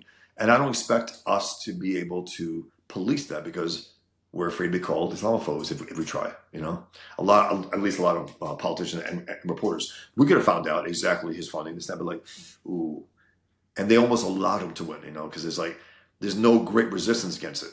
You got the other guy, the other people who were running. They just allowed it to happen almost in a lot of ways, without pulling out. Yeah, it's amazing how low the voter turnout was. I know. Less than 1 million people voted in a city. And that's the way it has been, though. That's the way it has been. That's why it's like, if everyone votes, if a lot of people vote, I think it'll be different. Yeah. What is this? I think people feel defranchised, something. They feel like disenfranchised, like they're like, they don't represent me. It's like, okay, but Trump doesn't necessarily represent me, but I will vote for him against Kamala Harris. Yeah, you have to vote for the issues because it impacts you, He will be more pro-American than her. He will, probably take on the Islamic enemy and communists more so than her. And that's why I have to do it. And again, I can disagree. He's all over the place, but of course I'm going to vote for him because I want those kind of I want America, basically, who will hurt America less is a question. Who will hurt New York less? I think, believe it or not, even that piece of shit, the gangster Cuomo, I think would hurt New York less, even though he killed, he allowed 15, 20,000, old timers in those old folks home to die during COVID. It's horrific. And then the other guy, what was his name? The guy with the red, the beret. I forgot his name even. It's so funny. Was it? Sliwa, Curtis Sliwa. Yeah, Curtis Sliwa. And he was unrecognizable. He was unrecognizable without the thing. I swear, in the debate, I was like, "Oh, I guess that's Curtis Sliwa." You know what I mean? Yeah. Because it's not the other guys, and that was his whole shtick for years. The red jacket. Did you do a cartoon of him? Have you done a cartoon of him? I haven't. No, I haven't paid attention. I saw him. He walked off an interview on his own station and he had his own show in because the guy was challenging him to basically goes, "Why don't you just get out, man? No offense, I like you, Curtis. I'm colleagues with you here, but we got to get rid of this guy, And if you get out, Cuomo's probably going to win, and it probably would have happened that way. But he was determined. It's like, I get it, but you're not going to win. You will not win, and if you pull out, at least the other guy that you say is the worst will not win." So he didn't pay attention to that, and now we're stuck with it. The moral flaws of these politicians are so fascinating, and they're moral. Trump was tweeting, and he was saying, "Oh, I don't like Cuomo, but we have to go for him." I'm like, "Come on, now, hey, you buddy, guys are so desperate for this." And he doesn't have to have him at the White House, by the way. People say he doesn't have to. He chose to. He doesn't have to have him there at all. He could say, "Good luck, New York. You're in trouble." Instead, he says, "We both want the same thing." No, you don't. He's Yeah. a I Muslim wonder convert. why he's doing that. There must be some politics going on somewhere. Sure, there is, but it's just to me, it's very strange for Trump. I think Trump at this stage is like a guy who's just happy to be alive. He was shot. He's Yeah. like, you know It's what? I'm his just happy second to be alive. term, it's his second term. He's having Yeah, a, it's the softer. I and don't want soft Trump. he's, he's yeah. I want He, hard Trump. yeah. And his son lives in New York, I think. So I he's think he kind of, does. He's yeah, from New York himself, Trump. yeah, So yeah, yeah, yeah, he yeah, yeah, knows this guy is not good for New York. So him yeah, saying that, and people say, well, he'll say that, and then when it's bad, I'm like, I told you so. It's like, no, but you didn't tell him so. You said you want the same thing I want. yeah. And if you want the same thing you want, then you want a communist Muslim, New York Trump. No, you don't want that. Don't even say that. It's like again, he's all over the place. I But think he's Trump's going to lose. The Republicans are going to lose the GOP in 2026. I think it's going to happen. The only way they can save it is Elon Musk starts a new party and he wins as much as he can from the Democrats and then he gets into a coalition with the Republicans. and then at the end it goes with them. Yeah, but it's very possible. And if you notice, also Elon and Trump are being a little more friendly now. They were together at the Charlie Kirk Memorial. Now they were together again last week. There's something there. There's something like Yeah. and. But I don't think he would go back into the Republican Party. I think he wants to do his own thing. He wants a better deal for Mars.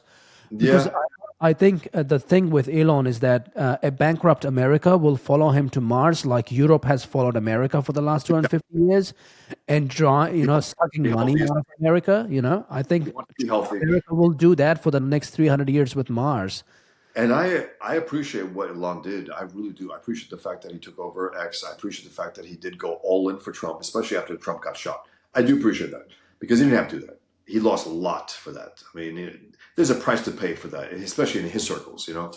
But But His I wealth will. went up. His wealth went up. He went from 280 to almost 500 billion now. So I I mean, think he he played he it wants very to be the first, individual trillionaire. I mean, that's one of his goals, and I think he can get there. I mean, I think he can. But he's an interesting guy.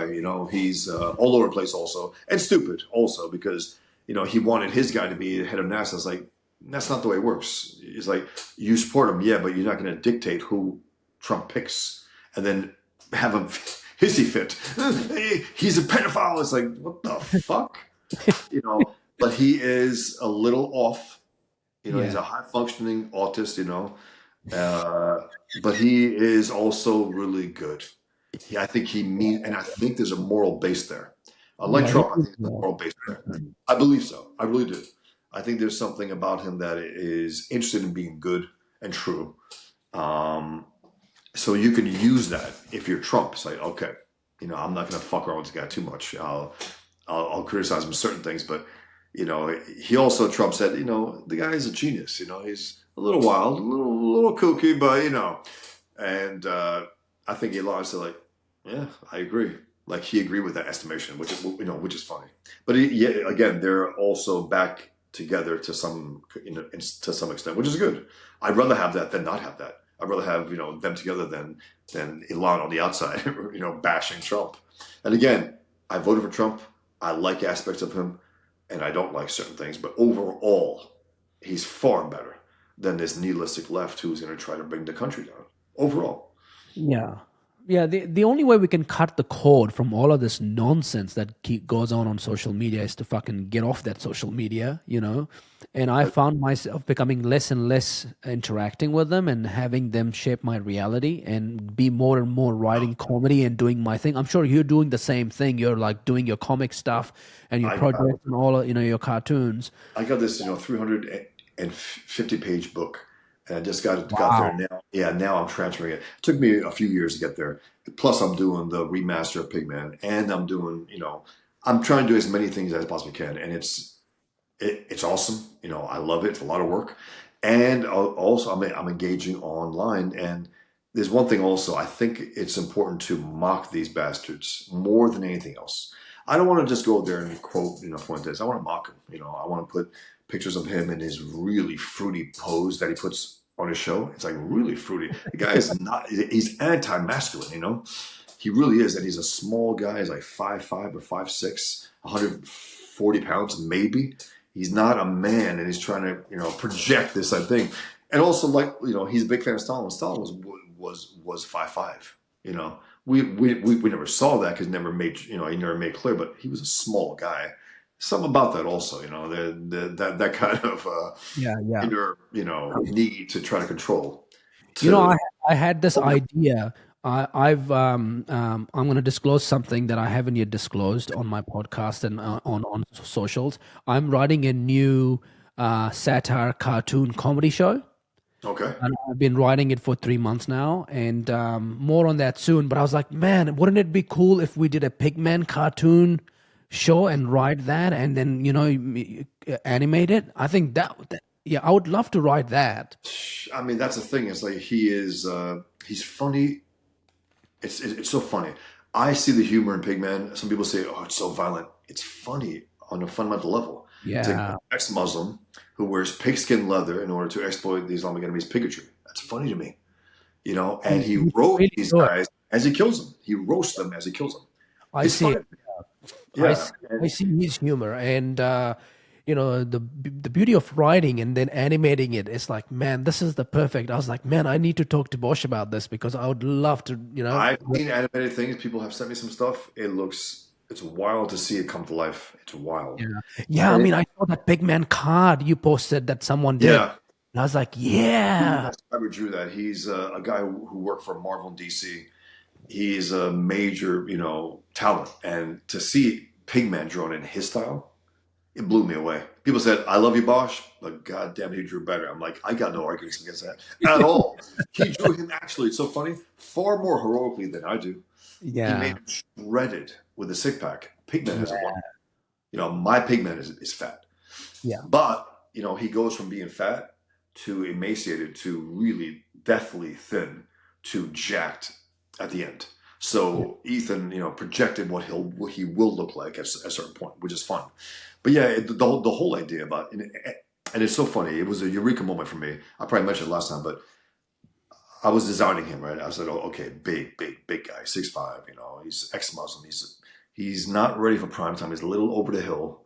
He's not really, he was a writer against Islamic Jihad for years. But he's like, after he saw Bush say Islam is peace, he was like, we're fucked. He just crippled our war effort. I have to do something. And he's ready or not, he put on this suit. And again, just visually speaking, I had a pink mask once, I had a black mask once, and then I was looking at something and pigskin leather. I said, wait, pigskin leather gloves. It has like that tan look. Pigskin boots, the work boots, it has that tan look. I said, and it would connect the main character who has like a reddish hair with Pigman. So when I see them side to side, you could see it's almost the same exact color. So that worked, beautifully for me. I was like, perfect, because it has that pigskin leather, and he advertises it to the point where again the jihadists run from him when he's around, or they slit their own throats or shoot themselves. And even though it's forbidden in Islam to kill yourself, in their mind, I might have a better chance to go to paradise if he doesn't touch me. So by my own hand, even though it's retarded, but that's their rules, Yeah. And there was one point, I probably mentioned it, but there's one point where he goes into this one. He sees five of these guys, right? And some of them are killing themselves. The guy says, "Stop! It's forbidden! Stop!" He goes, "I have an idea." So they go in a circle and they put a gun to each other's head, all from the back. 5, 4, 3, 2, and they all kill each other, before he comes. And Pigman, there's one guy alive, and the guy says, what do you say? He goes, I'm an American. He goes, "I'm American." He goes, "You're not American. You murder Americans, and that's why you're dead." And he puts his pigskin leather hand over the guy's face. The next thing you know, it's all black. But it's funny and serious. Look, I mean, it has everything. To me, the best art to me is drama, comedy, every aspect of life, because that's life. Life is funny as hell. It's scary. It's dangerous. It's violent. It's everything. And that's my favorite art, where it covers everything. The Sopranos, the greatest show ever. Violent and funny as hell in an So funny. organic way. It's because of the nature of the characters and their placement in the world and the way they react to each other. It's hilarious, but Yeah. it's not comedy per se. It's that organic, natural life energy of, again, drama, romance, comedy, everything in one. I love that. I love that. You know, that's why I try to incorporate all that stuff into my work. I think it's important. It's not one or the other. It's everything. Everything. The best work to me has everything in it. The best movies, the best stories. Yeah, I mean, I think, definitely getting it animated and doing like a really cool series, like 5 seasons, and have like all these like different I've episodes. been offered Hollywood studios. Two of them came to me and they asked me if I have the rights. If I still retain the rights, I said absolutely. It always goes away, but there's interest there. There's something there. They're But like, you can do it yourself. Like you can I have a know. No, YouTube at this point, channel, and you can just kind of get some people to I can produce it, and you design. own the IP, and you do the design, and someone Exactly. kind of takes your writing and adjusts your writing and adapts it for for a specific show. Or it doesn't even have to be a show. It can just be a evergreen YouTube channel with one minute sketch a week. True. And again, for a guy that's very expensive, but as you say, we're moving into a space where it might not be as expensive. You Yeah, can do certain things. yeah, that's right. You can use AI to kind of animate You it, and can, and you can also give AI a certain thing. Like you see stuff now where a few years ago it wasn't working. You see stuff now like Elvis Presley, AI, and it's wait a minute, it looks so good. It's like what is happening? yeah, You got James Dean now, and these little they're taking his photos right and yeah, bringing them to life of him talking and moving. It's like, and it yeah, looks spotless. It's like yeah, that wasn't the case a few years ago. So meaning I can design Pigman in a certain way, in my exact way, put it, on the side, everything, and then it'll lock into that, and that'll yeah, be the thing that's projected from all yeah. angles. You Yeah, could do that. yeah, and I'm seeing Elon promoting a lot of this video thing, that Right? AI video thing, and I think by the end of next year, it's gonna be like you can just take a script, dump it into an I believe, AI tool like Grok, and it I will believe, give you 1 minute full-on sketch story, and it's animated with your characters, and it will so be like boom. long as it's your story also, because meaning this, people have been relying on like AI. Okay, make a movie. No, you can actually be a participant, a real director of that AI. That's where it is. That's It's all. it's a collaboration. You kind of Exactly. do it And then with the machines. dialogue. It's your story. It's your ideas, but it's also brought to life in a way where wow, and it looks. I don't know. It's getting better and better. And then you got the premium ones also, which can add a lot more to it. Yeah. You're paying for it, so it's expensive. It can be, but only far less expensive than it would be to hire a whole group of like a movie set, a director and writer and all that. But you can also, again, you can direct it. That's the key right there, because then it'll still be your stuff, and it'll be recognized as your stuff. It's just that your stuff turned into this new. I don't know where we're going to go, but it's going to be amazing next 5 years. Amazing, you Yeah. know. And again, I am also a guy who doesn't. I still hand draw all my art. It's all hand Yeah. drawn. Yeah. So I'm not going to lose that aspect of myself. No, but Yeah. like for even sometimes my things that I want to post quickly, like a YouTube screenshot. I'll use AI. I'll do something like that, and that's fine. I got no problem with that. In terms of okay, people saying I'm an AI artist, like you're not an AI artist. I don't know what that means. You're not. Yeah. You're not creating from scratch. Yeah. I mean, I'm an artist, and then if I can, at some point, for something, use that to combine with my art, my designs, something from that, we'll see. We will see what happens. That could be interesting. It could be very interesting. Yeah, I Uh, feel like you're in such a powerful place in your career and as a cartoonist, and Pigman and the stories that you've been telling.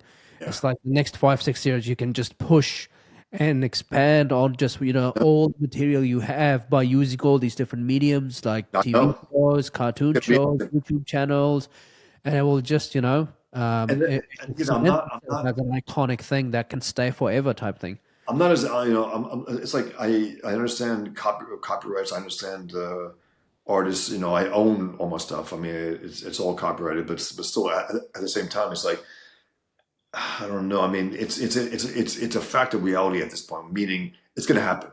Like it or not, people are using this, and all of our art, all of the art of artists are in this smorgasbord that they're plucking out and using. You know, and they're making money off it. These AI companies are, again, the premium costs. You pay $100, you can get these incredible things. So it's like, I'm not. It's like, how can I put it? I'm not crazy about the idea about the rights issues. I'm not crazy about having my art and others, millions of artists, who knows, being plucked into this one machine and plucking out something, put it out there. But it's something that is interesting. It's something that, again, if I could use it at a certain point, I think I might. I think I might, especially to promote like Pigman. I can like a 10-second little ad that I create through AI. That's far more effective than I think if I just put a little like a static image. So things like that, I Yeah. think would be definitely worth doing because it also it brings a little more appeal to it. You know, like whoa, you know, seeing people in moving in three-dimensional action is pretty effective to get the eyeballs on there. Because I definitely want to get Pigman out there in a big way, you know, eventually. And again, he's believe it or not, he's more known than people would like to believe. People send me these private, you know, emails. You know, I love Pigman. You know, people who are out there, who are out in the field, who are Yeah, working yeah, for companies, yeah, and man. a part of me is like, oh man, I wish they would say it publicly, you know. But what are you gonna do? Yeah, let me know if I can help with writing or satire or humor or do something for Pigman, or TV show or YouTube channel. I'll be very keen to collaborate, man, because I think I feel like I can, I It's love the funny. character, I love the character, and I feel a lot of my satire kind of very, it just plays When with it it. was Pigman, I'm very possessive. I gotta say, I'm very possessive. Yeah, you have to But be. even when Ethan drew him, even Ethan Vascara drew him, you know, I was like, whoa, I was blown away. Yeah. And now there's also there's this thing called Kings United. It's Comic State Kings. It's Comic State is this online movement of cartoonists who basically have been blacklisted from mainstream comics, Yeah. Marvel, DC Comics, a lot of these guys, and now they're part of this group called Comic State, and it was imposed on it. It wasn't like we got together, we are Comicsgate. No, it was imposed by the left. Comicsgate, you know, all these guys being okay. So we're Comicsgate, so we're poison, so we're toxic. Okay, so we'll get together and promote each other's work and have a weekly show that we will draw every single week. We'll draw whatever a mainstream character, and people say, "Hey, why draw mainstream character? You're helping them." I said, "I love these characters. I love Spider-Man. I love the Hulk. I love Superman. I would love to draw these guys in any capacity. I can't do it in official capacity, so." Once a week, why not? Like Godzilla, I drew the other day. I never drew Godzilla before. It was fun, man. Yeah, that's Fun cool. stuff to draw these iconic characters. And so, anyway, so the point is that we're getting together now. We're going to create a crossover of all of our characters. It is one massive story. It's cool. Yeah, And that's we're each cool. getting to draw like 2 or 3 pages. It's amazing. And again, there are guys who drew Superman, Batman, you know, Hulk, X-Men, Green Lantern, Flash, all these guys in this group. And they Yeah. were mainstream guys. One of the guys actually co-created a Bane from Batman. So to be able to be, and again, I don't belong there in a sense where I never cracked the mainstream, but they were kind enough to have me on. I'm like, I'm not gonna argue. I mean, thank you. I'm honored. Yeah. So I'm, Yeah. I'm I'm here with these guys who actually did crack the wall, did go through the mainstream. Again, I was always on the outskirts. I had the editor in chief of Marvel Comics who loved my idea for Table of One behind me right there, where the character says, "I walked into the crowded room, not a soul in sight," and it's a whole pack of people. And he thought that image was great. He goes, "You got more?" I said, "I got 81-page story." He goes, "Send it, send it, send it." So I said, "Great." Mm. So by the time I got to him, he was sick. He was at home. He was assistant editor who was a flat out communist who ended up being a Marvel Comics editor in chief a few years later. I know 100% went to garbage because Tale of One, while he wasn't explicit as much as my work now, you could tell if you read between the lines, this guy's not a leftist. He's actually against Islam, but it wasn't as obvious as Pigman, clearly. But he knew, he was wise enough to it, say, this guy's not a leftist. Fuck him. Yeah. Anyway, so the point is, I was there at the door, but not quite. The art director of DC Comics liked my stuff. It was always kind. It's funny. I don't know where he stands politically. I'm assuming he's lefty, but he was always willing to respond to me, and it was just like, wow, I really appreciate that. So I was on the outskirts, but never quite there. And again, for these guys to have me on, it's a big deal to me. Big deal because I don't. These guys are the guys who got blacklisted. I was pre-blacklisted. I was pre-canceled. I was never hired, you know, because they're Mm. like, that guy? No. Even though I was nominated for an Eisner, which is considered like the Oscars of comics, I Yeah. was in that. I'm there, DC's there, Marvel's there, and I was in the same boat as a lot of them, being nominated for an Oscar for an Eisner, which is pretty wild. So I think that some other factors also, I have this notoriety, in this infamy for being the Muhammad cartoon cartoonist. So, and for them to have me on, I gotta say, I appreciate the hell out of it because a lot of guys wouldn't do that. They hear the Muhammad cartoons, out. And Yeah. sometimes during these drawing, things that we do, where we draw like, there's a character called Nexus who is an intergalactic assassin. He goes after these dictators across the universe and zaps them, just kills them, right? So I have him zapping Muhammad, and it's reflected on his screen, and I don't get blowback from these guys. I really appreciate that because people would run from that, and I also appreciate the fact that I don't think these guys are getting the blowback that I get. Meaning I'm associated with them, but I don't think they're getting it. And if they were getting it, maybe they would let me know. But since they haven't, I don't think they are because I don't think Muslims pay as much attention. Believe it or not, I mean, I used to get thousands of death threats. I get very little now. Maybe trickle in here and there, but nothing like it used to be. Why? I don't know. I think that in their mind, this It's guy's he yeah. outlasted us. He's Yeah, been it's drawn really out. yeah. That's really nice to hear because I kind of feel the same vibes. I used to be blacklisted 2 years ago for my satire, right? And people like, oh, we're getting blowback hanging out with you, so we're just gonna stop hanging out with you. Now you can see that everyone's kind of wanting to hang out again because the blowbacks kind of, no one cares anymore It's true. because satire has become real and everybody is doing it. It's like, why are you pissed Satire. off about doing satire, right? The satire is Canada's own show. That's satire to me. Yeah, She's yeah. it's accidental, but it's satire. Yeah. She's a joke. And that's why this year I launched, I have the Chimp Chronicles where I do my satire, chimpchronicles.com. I had to launch Not the Chimp, which is kind of like Not the B real. type. Yeah. Yeah, it's like not the B Loose. type thing because Yeah, yeah. because because people are getting confused that my satire is real. So I have to That's do true. not satire to kind of say no, this is actually Exactly. satire and this is not. And so we have to fight really hard to keep satire. But these guys are fucking with us, man. I know. You I know, know. That's it's why just like, come on. they have to step up to the point of being like, what the hell? That's why the B has Tucker interviewing Bigfoot. You got to go that far because You he's do. interviewing all these idiots. It's like, Yeah, okay, let's yeah, let's you let's have go even to. further than we would have otherwise. Yeah, So it's so stupid what they're doing. yeah, But yeah, it's interesting times, man.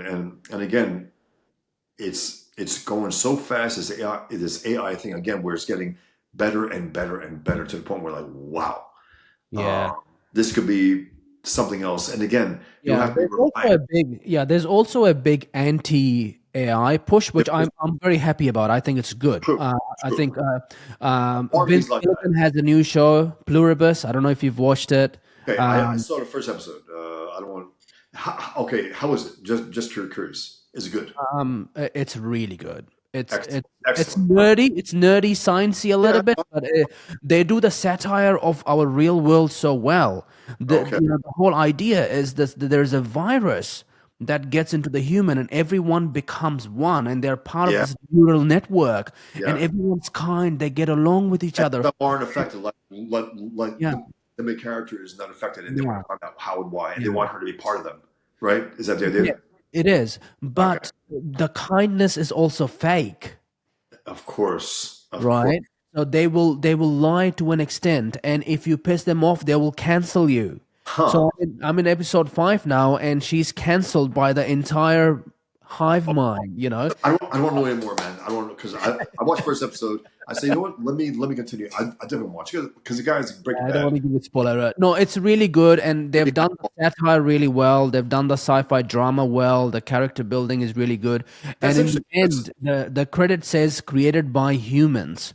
And Vince has gone on the media and said, I fucking hate AI. It's the worst thing ever, and I don't want to use any AI. Vince It's all Gilligan. done by humans.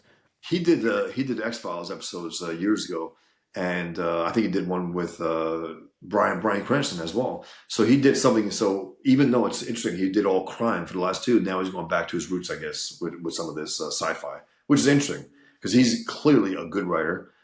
His writers' room is one of the best. To me, it's second to The Sopranos in terms of the writing crew, the writing, the quality. It's just second. It's like it's Sopranos, Breaking Bad, and then whatever. Maybe a season or Yeah, two of Game of Thrones season 4. You know, yeah, but that's yeah, yeah, man, they fucked yeah. up. Yeah, I think for me the number one show is The Wire. I mean, Wire. I mean, I liked aspects of it. You know, I didn't Yeah, see the whole thing through. I yeah. think it was. I don't know. I think It just captures the whole idea of life as being this mundane cycle and never gets any better. And progress is a fake illusion that things are getting better. But no, it's always back and forth, back and more forth. like a documentary type thing, wasn't it? I mean, It is. And I love that format. I love the writing. I love the characters. I love and I think The Sopranos has a similar kind of style where it's just constant drama and it ends on that note. There's no arc to a story. There's not an end. Whereas Breaking Bad has this rise and it an does. end, to the Sopranos, character. though, Sopranos is funny. It's like that you said about the drama. It's the inherent drama of the fact that this guy is always watching over his back from the cops and from his own crew, and Yeah. also so it's inherent drama Yeah. every time something a guy's head can just blow off. Yeah. So there's something about that also, and that was part of the appeal. But again, the Yeah. humor, and to me, it got better and better and better as it went. The Yes. quality of the writing Yeah. and the acting and the directing, the Yeah. more of a cinematic look, if you notice, because the first one, I wouldn't say it's hokey, but that first episode, a lot more sitcom, not sitcom, but TV. By the Yeah. time it ended, we're talking our movies quality, the Yeah. seriousness, and they took longer. If you remember, each season took a little longer. I got no complaints about that. Yeah. Each season took longer, but the quality, incredible, Yeah, incredible, and the the depth characters, yeah, like James Gandolfini, Chris as good as it Moltisanti, gets. all these guys is just as good as it gets. And I think the thing that I loved most about the Breaking Bad Walter White character is how much he changes from this guy who is like got gray matter and he's like, he sells out and he becomes this professor and then he gets It's an depressed and then extreme change. um, I yeah, think he said something. How do you put it, Vince Gilligan? He said something in terms of like an old '50s dad show to Scarface. That's what the character goes from. yeah, And it's he was a amazing. decent guy. But he was also burned by his partners, and then he gets cancer, and he's like, "Fuck." So Yeah, he just flipped completely, and he's in a life or death place, and he becomes this guy, and then it's like, and the contradictory nature of the character also. He's weak, and then he's a powerhouse, and then he's this force of nature. Oh my God, Heisenberg, that he goes say the name. Heisenberg goes, "You're damn right," yeah, That's yeah, that's him in full power, yeah, and then also taking out, if anyone hasn't watched, I'm sorry, but taking out Gus Fring, that's a big, yeah, big. I don't care how. I don't care. The fact that he did it and pulled it yeah, off, yeah. wow. Because he outsmarted him, and Gus Fring was great. And also, did you watch Better Call Saul? I did, yeah. I mean, it's great too, man. It's great. It's great. My brother thinks it's better than Breaking Bad. I'm like, do not even start that. Go. I mean, I don't Do know. not. But it is. It is in its own right. It is in its own right. It's as Really good writing. high quality writing as Breaking Bad, Yeah. as in depth. I mean, as you know, and then you build up Mike again. You build up even Gus Fring and that whole thing. I mean, and then Gus Fring. Remember that one scene where he goes to the big boss's house and gets his revenge finally. Yeah. That entire thing. I mean, Yeah. That's one of my what a favorite episodes. I think my favorite episode in the whole Breaking Bad season show is Fly. Have you watched Fly? Oh yeah, that's so where they're in that room. I think that was probably one of those positions where the budget wasn't that big that month or that week, so they said, Yeah. okay, we have one location with that Yeah. little fly going around Yeah. in the laboratory. Yeah, Yeah, that's where the writing gets really tough, where the entire show is just two characters and one scene. There is nothing, so they spend the entire 60 minutes doing one entire episode with two and guys. trying to make it as interesting as possible, as engaging as possible within that Yeah, limited room. That's all it's it very was. hard to write. It's It very easy is to write when you have so many different absolutely characters and different scenes yeah. because people are switching and they're But switching, here switching, switching. you got to focus. It's Yeah, like when you have one scene, it's like, whoa, that's French, intense. just in I terms love of that kind of writing. I love that kind of writing. you're also forced in limitations where you're limited to your ability Yeah. and you have to make it engaging as hell. It's like Oh, this. I have a lot of dialogue scenes in my comics, right? And people sometimes their heads roll back. I love dialogue if it's engaging and interesting. If Yeah. it's engaging, I don't care. It's like, people say, Quentin Tarantino overwrites the dialogue. I love it because it's engaging as hell. That's why the Yeah. dialogue's engaging. And if it is, I am there. I'm Yeah. focused. If it's not engaging, that's when your head. That's when Yeah. I, you know. But Yeah, if it's and a fun way to challenge yourself with dialogue is that, don't give yourself the permission to add dialogue whenever you want. It's like, okay, I'm on a budget. I'm only got 5 dialogues to add on all these pages. So where do absolutely, I add them, and where absolutely, do I leave the and you silence? can have pages of silence also. Yeah, There's some pages right now. The what I'm working on right now, 2 3 pages of complete silence, and I yeah, love that. And yeah, then of course, then it's the battle of ideas, and I got these scenes in Pigman also where it's again Pigman is not just the Pigman fighting jihad, which I love, but then there's an aspect of the cartoons behind Pigman within the story. Is my stand-in. He has his own battles. He goes to comic book conventions and he's there with a Muslim, Catholic, and a communist, and they each have their post 9/11 comics, and they're battling out. It's fun to me. It's engaging. It's also telling these truths that I want to tell through these characters. And again, it's not for everyone, I don't think, because people, they read Pigman. I want to see him kicking ass. Yeah, he does. But then also there's aspects of his life where he goes on television as well in his secret identity, battling with Dr. Muhammad, which is super jihad, and they're battling it out and they're roasting each other, which is also part of it all, that fun aspect I like with roasting each other. It's just fun. But yeah, that dialogue, to me, again, it's David Chase, it's Vince Gilligan, and Nicholas Ray, who directed Rebel Without a Cause. He said something which really struck me the other day. Well, the other day. He long been dead, but I just saw it the other day. He said the script it's not everything. If it were, we wouldn't have to make the movie. Meaning, it's important. It's probably the most important thing. And it is. To me, it is the most important thing. But in the end, if it's a visual medium, you have to take into consideration how you visualize this. You have to take into consideration why we're making a movie if the script is all that. If it's the end all be all, it's not. So yeah, you have to incorporate that. And again, as I go through my stories, the one I'm doing right now, I wrote the entire script. As I'm going, I'm changing things. I'm like, this works a lot better. Take this out, put this visual in there instead of that whole exposition there. And it's an organic thing. And then it becomes, to me, there's no separation between the art or the writing when it comes to my comics at all. I don't think there should be. I don't think they have writers, artists who all get together, and sometimes all collaborations are great. But when it comes to a single person writing and drawing it all, I can integrate them in such a way that it's the drawings are telling half the story.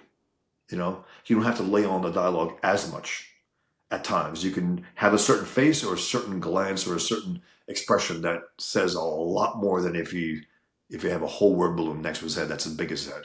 So yeah, it's a whole process, but these guys take it deadly seriously. Vince Gilligan and his whole crew, and as did David Chase, and that's to me the standard with which all these shows should do this.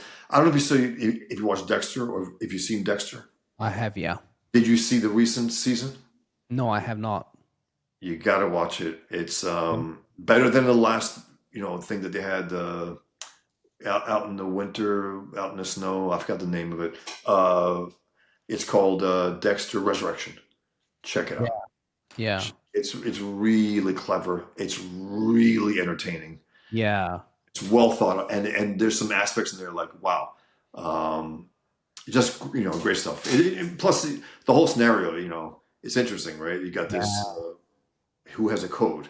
He's locked in with that, but it's not just a code at this point. You realize I think this guy has like a little conscience here because he yeah. sees certain things. It's like he's getting enraged, and psychopaths don't really get enraged. They don't get emotional. They don't feel love. So you got to take some liberties there, I guess, for the fiction. Yeah. But so There's some well done. The actors. really, really, yeah, cool stuff happening in that comic space. I think the one that I came across that I haven't watched it is the Penguin one. Have you seen the Oh, Penguin? fantastic. It's I just mean, like, wow, the that writing, the he's. character building. I mean, it's really, really well done, and it's interesting because most actors are vain. They are. He's like, fuck it, I'm going to look like a beast, and you won't Yeah, even recognize me And Yeah. still, it's he deserves an Oscar for that, and also the makeup artist. Yeah. And we're not seeing that today. We're not seeing that kind of makeup that transforms a guy completely to the point where it still looks real. Like Yeah. that looks like his actual face, but it's Yeah. complete makeup. We know it. Yeah. That's like an old art. And these guys, again, this Matt Reeves guy, I wasn't crazy about the Batman itself, but I did like Colin Farrell or Firth. Yeah. Yeah. I Colin. liked his portrayal in the Batman. I don't. Robert Pattinson as Batman. I'm not sure, to be honest. We'll see. There's another one coming up. But again, it's like 5 years removed from the first one. Why? I don't. It's like why? Godfather 1 and 2 were 2 years removed, and I just saw them both, right? And I'm at the point where I watch them like, is this better than this one? Yeah. I don't know. Well, I'm watching that one like this is better, but I'm watching that one. I was like, holy shit! The things that they did with and also Pacino. Give him credit because he's sitting there a dead man, more or less, right? Yeah. Yeah. His soul's gone. He knows it. He's conscious. He's smart enough to know that, Yeah. and he plays it so understated. It's almost. I don't think other actors would have done that. He Yeah. was very smart, and the director was very smart to say, "I'm not going to be wild, but I will explode when I have to at certain points." But that's Yeah. my, and the most of it is just an even keel, you know, person who's sold himself. He knows it, but Yeah. also you think about the situation of the character. He sees his family go down. He sees his father. And he's like, he's conscious that I'm smarter than these guys. I'm Yeah. ruthless than these guys. Yeah. I killed men in war. I'm educated. I probably can make my family stay afloat until we can make it legitimate. That's what the deal he made in his own mind. What a character and what a movie! Yeah. Incredible. Yeah, one of the another interesting things that I've learned from talking to people in the writing business is that film studios are spending millions of dollars to unwoke a lot of the writing and all the TV shows that they have. And one of the good ones that I have seen that have done that really well is Landman. I don't know if you watched Oh Landman. yeah. Oh yeah.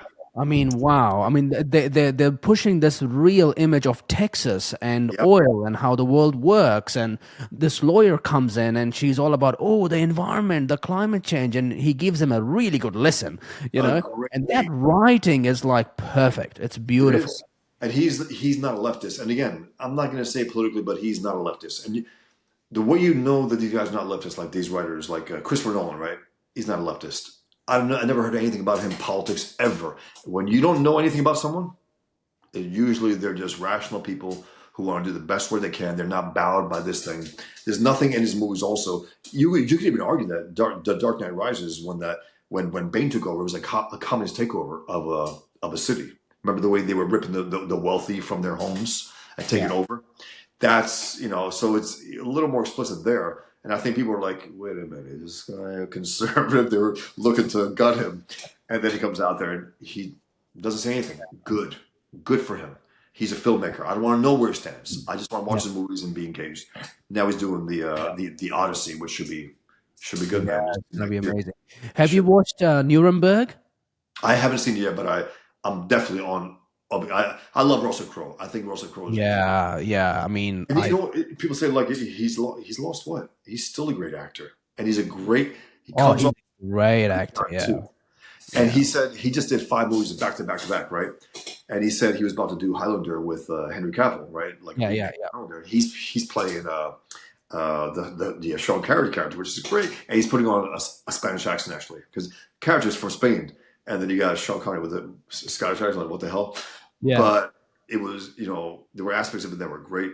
But I want to see Henry Cavill.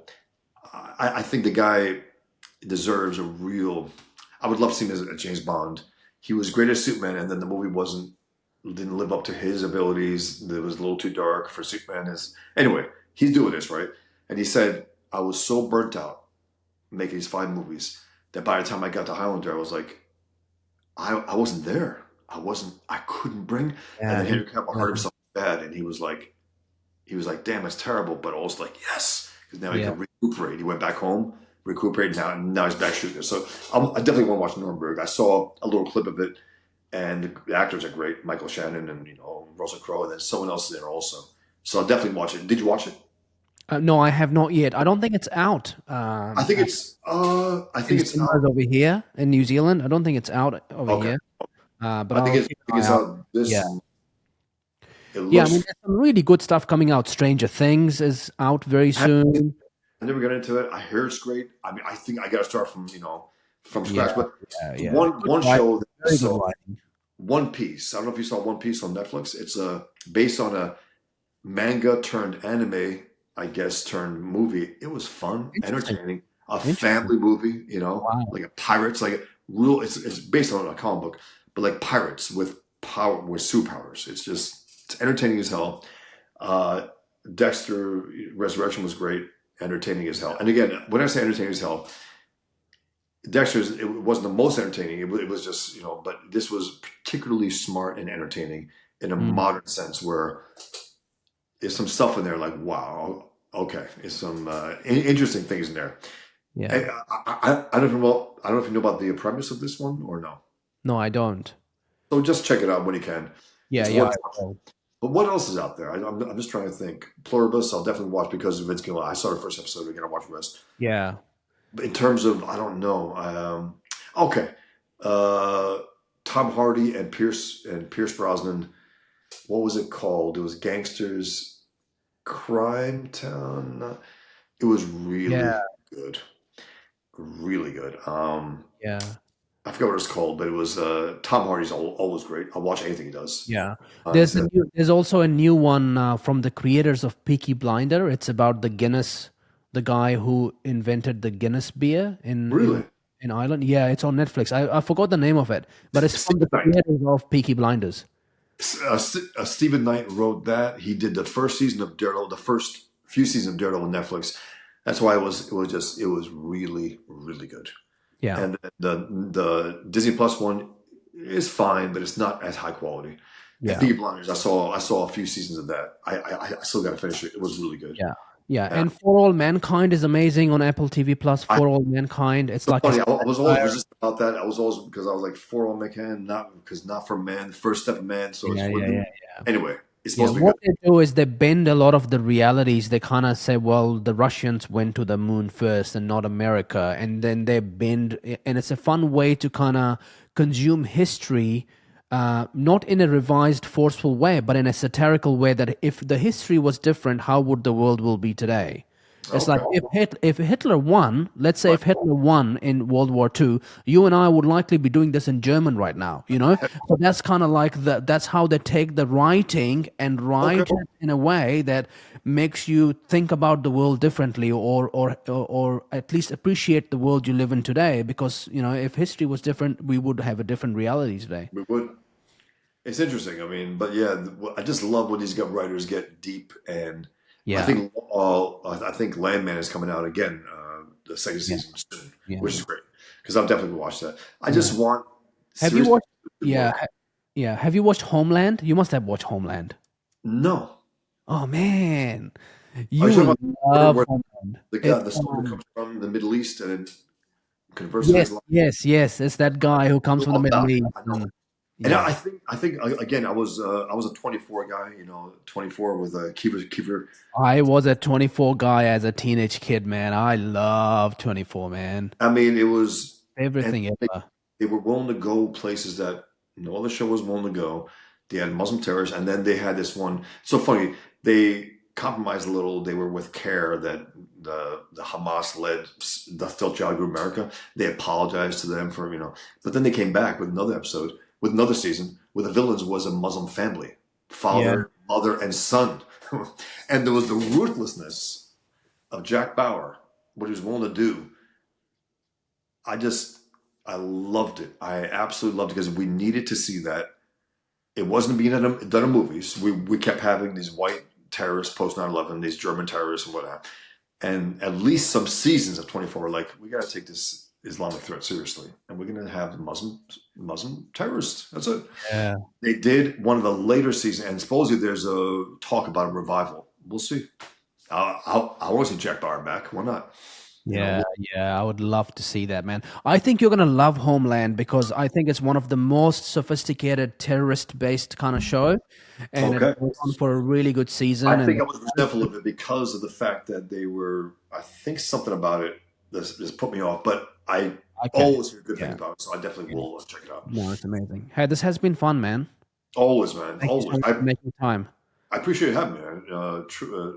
Thanks, man. I would just we can go on for hours, so it's awesome. I know. It's so much fun. I was like, we really need to do this because I think your content and your view of the world on X has been just incredible, and all this noise Yeah, and it's a lot your of noise. work and your You just gotta Pigman. cut through it, though. You gotta cut through it with the truth, Yeah. and just stay on the truth. Because again, as you said, truth is being, Yeah. you just stay with the truth. Yeah. Cut. Yeah. And I had fun doing satire about Pigman. I don't know if you recall that when you were doing a crowdfunding thing. We did a satire about Trump recruiting Pigman to be the jihad That's funny czar you say that because of the White House. I do deal with Trump in Pigman, and at first Trump is really suspicious. Like, I don't know about this guy, this fucking guy, Yeah. Yeah. And then eventually it comes solves up because Trump is one of the only old guys, and he's Yeah. almost 80, who can turn. Yeah. That's such a rare, thing for old guys. They're Yeah. locked in, but he can actually evolve, which is interesting for him as a human. Yeah. It's interesting. That's my vision for Pigman is being the jihad czar at the White House. Hilarious. You know With what? You know what? That's funny you said because his arch enemy, his name is the Super Jihad. He is the czar, the Islam czar for Obama at one point, which is Wow. hilarious. Yeah, Wow. so he could be for that. He could be for that. But Okay. yeah, I do want to incorporate maybe Robert Spencer, who's my friend and also the greatest anti-jihad voice in the world. He's written almost 30 books. Yeah. And I want to ask him if I can put him in there. We'll see. Because Pigman in his secret identity is part Robert Spencer. Because he's been Right. writing against Islamajah for decades, and then he finally fights it in the physical form. Anyway, great talking, man. Thanks for having me. Good stuff, man. Have a good one. Speak soon. Bye, everyone.